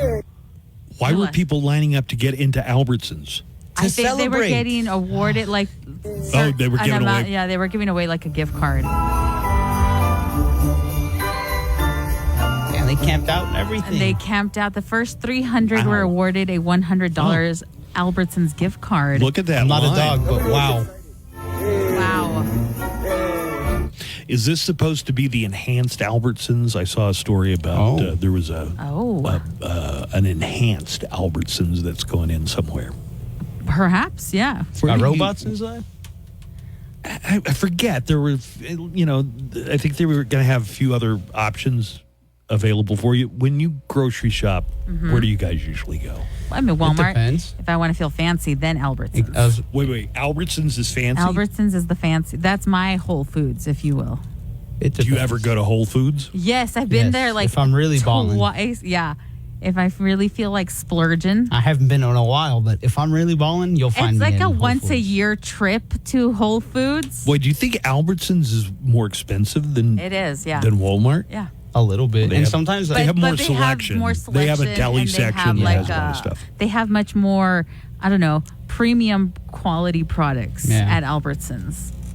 Also, just for me, it's location. I don't want to drive. I live by Sunset Heights, and sometimes when I get off of work, I don't want to drive all the way to Walmart and then all the way home. So Albertsons is right here. So can you, What do you guys think about places that have robots, like restaurants? I've been to 2 recently. I saw your thing. You went to one recently. Like full-on robots serving. Have you seen and those bringing you your restaurants, food. Buzz, that have the robot waiters and waitresses? Or I guess, I don't know. But they bring you your food and drink. Tacos Don Cuco in front of Applebee's And on then the you west just side. take your food from the robot. You take your food and then you press, I've gotten my food, and then it just goes, in the most dystopian, sick, and weird way, it goes, and it drives away. And it's like, what? That sounds, It plays I don't the know. da-na-na-na song. It plays little music. I'd be offended. He's an old man telling it like it is. That's me right now. Yeah, he's an old man just telling it like it is. I don't like robots taking the jobs of human people. Do I have to tip the robot? No. That's a good question. I It doesn't guess expect not. a tip, right? I guess not. Oh, the bell ringers are out. They are. And I think How- I'm getting old because I get like this weird ringing in my ear now when I hear that bell. Yeah. Tinnitus, maybe? There's like a thumping in there when I hear that bell. I don't like It's it. hard for me to pass by the Salvation Army bell ringers without giving something, not because I'm a great humanitarian, but because I know sometimes people recognize me, and I don't want to be like, guess who just walked by and like, didn't give a single, didn't even Buzz give a Adams, quarter. that Buzz son of a Adams. bitch, did not give us anything. I feel really terrible because I hardly carry cash. Oh, they'll take, They will? yeah, they'll take Zelle or Venmo now. They had the little Hot sign damn. up there with the kettle. Oh for my God, I haven't Salvation noticed Army. that. Because I'm usually avoiding it. Like, don't look at me. I don't have cash. Hey, God. it's when Alberto's microphone is on, you can hear the guys They're with the like right weed eater. here. the Right now they leaf- were- the leaf blower. They were like right in here banging on this window. All right, It's the day they clean our yard. Here's Yes. here's another one. When you check out at Albertsons, it asks you to make a donation, and it's pretty vague. You know, just like Yeah. hungry people. For the hungry. I'm the hungry. Same thing. I just can't stand the idea that somebody's going to go home and say, hey, you know that guy on the radio, Buzz Adams, came in the store today, didn't even give a You dollar. know who did not donate to the That's hungry? why Buzz doesn't speak when he's at the grocery store, because then they recognize him. He's in there like a mime. Have you ever just been recognized by your voice? Oh, yeah. Really? You know, sure. You're in there pointing at things like this. Somebody recognized my voice in a bar in Tulsa, Oklahoma one time. Oh, my God. That's cool. Recognized my voice. Do you know how I've been recognized? Your laugh. My laugh. I was at the movies once with Lisa, and then at the end, some guy was like, "Hey, Joanna," and I recognize your Lisa. laugh. And I was like, "How did you know it was me?" And he's all, "The laugh." But because we were watching a movie, I was laughing in the movie. Okay, so I also get my prescriptions from the Save-On inside Albertsons. Okay. So I got my prescription there, and, you know, I had pay, I think, $10 or $15 or whatever, and it hit me up for a donation. So I donated. Then I went grocery shopping and checked out. It hit me up again for a donation. I can only feel guilty maybe once a week, and where I will donate. I'm not going to be doing it for every transaction. You don't do it for every transaction? No. Okay. One time I actually misclicked $5 there, and I wanted to ask him to take it back. Wait. What did you mean to put? Nothing. And I was like, Alberto's like, "Can I have that back?" I literally wanted to wave him down, like, yo, take this off. But then I was like, am I going to be the one to quite literally take money from the hands of the poor? You are the poor, though. I didn't want to be that guy. Hey, you have to take this off. I didn't mean to press it. You're all, oh my That's God, me. I accidentally donated $5. Can Take I it have off. them back? Give me that. Can you give me just like give me a 5? You got a 5 on you? Hey, man, that was a mistake. Just give me a 5. Take a 5 out of the register. Yeah, it's Hey, you're talking about somebody getting a new store. in San Elizario, out here in San Elizario, we have a McDonald's finally. Yes. And I think in the summer they're going to open up the first Walmart in San Elizario. It's going to be one of those smaller, the family Walmart, you know. About time. The real chiquitico Walmart. But can you believe it? Because there was a time in the past when San Eli was just about the mission, and not even that, you know. So watch out. They're coming on up, yeah. Now, San Elizario is a place in Texas that you've traveled to. Yes, Joanna. that's as far as I've gone, I think. But Dallas, no. Dallas, no. San Antonio, Austin, no. Somebody said they feel bad for me because I don't travel, but But you do. The point was you travel. You just never traveled. I've never been anywhere in Texas because it doesn't Except really. San Eli. Hey, this is Trucker Stu. Hi. First it was Eric Elkin, and now Stephanie Valle. And that's really sad to see those two go. But I'm saving my tears. I'm saving my tears for when Doppler Dave leaves. Because nobody's got a voice like that guy. Yeah. Rain will be in my forecast for a week when Doppler Dave leaves. I'm just letting everybody know. Love you guys. I'm Doppler Dave. Oh, Doppler Dave does have a good voice. Yeah. So I mean, Stephanie White is the best investigative journalist in El Paso right now.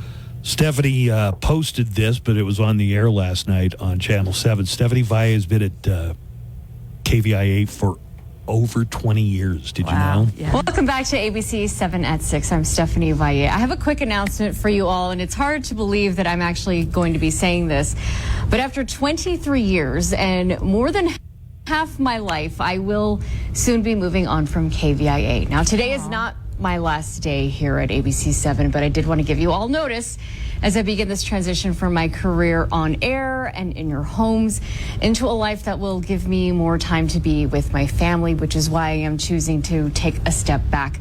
The farewells will be coming soon, but I did want to thank all of you for trusting me to bring you the news every night and for sharing your stories with me over the last 2 decades. And my heart is racing. Can't believe it. None of us can believe it. Say it ain't so. I know. We just celebrated Doppler Dave's 25th anniversary. You're a year and a half out of your 25th anniversary here at KVIA. I know. People in El Paso love you. You know, thank you. And I love round numbers, and I wish I could have made it to 25 Doppler, but, you know, time is short. You know, when I started here, I was doing the mornings, right, for a couple of years, and you were my camera person. Oh, my God. Wow. Yeah, she was giving me, time cues. Voice like a warm pair of woolen socks. Butter. Just wrap up all the time, and He needs to start making ebooks. I'd listen Stephanie to that was here for her Borderland Crimes podcast on Wednesday. She was here last week. She didn't even tell us.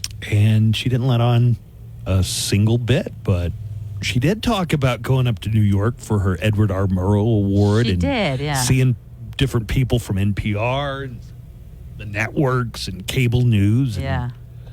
I think I even asked her, did you do any networking while you were up there? And she said she did. So she says she's stepping away to spend time with her family, but she's talented enough that she could be on any of the networks, any of the cable news networks. No doubt that she could find something like that. A real jewel, that one. Yep. And Dave too, Doppler Dave and Sakala, real professionals they have there. They're great. So I wonder if they're hiring.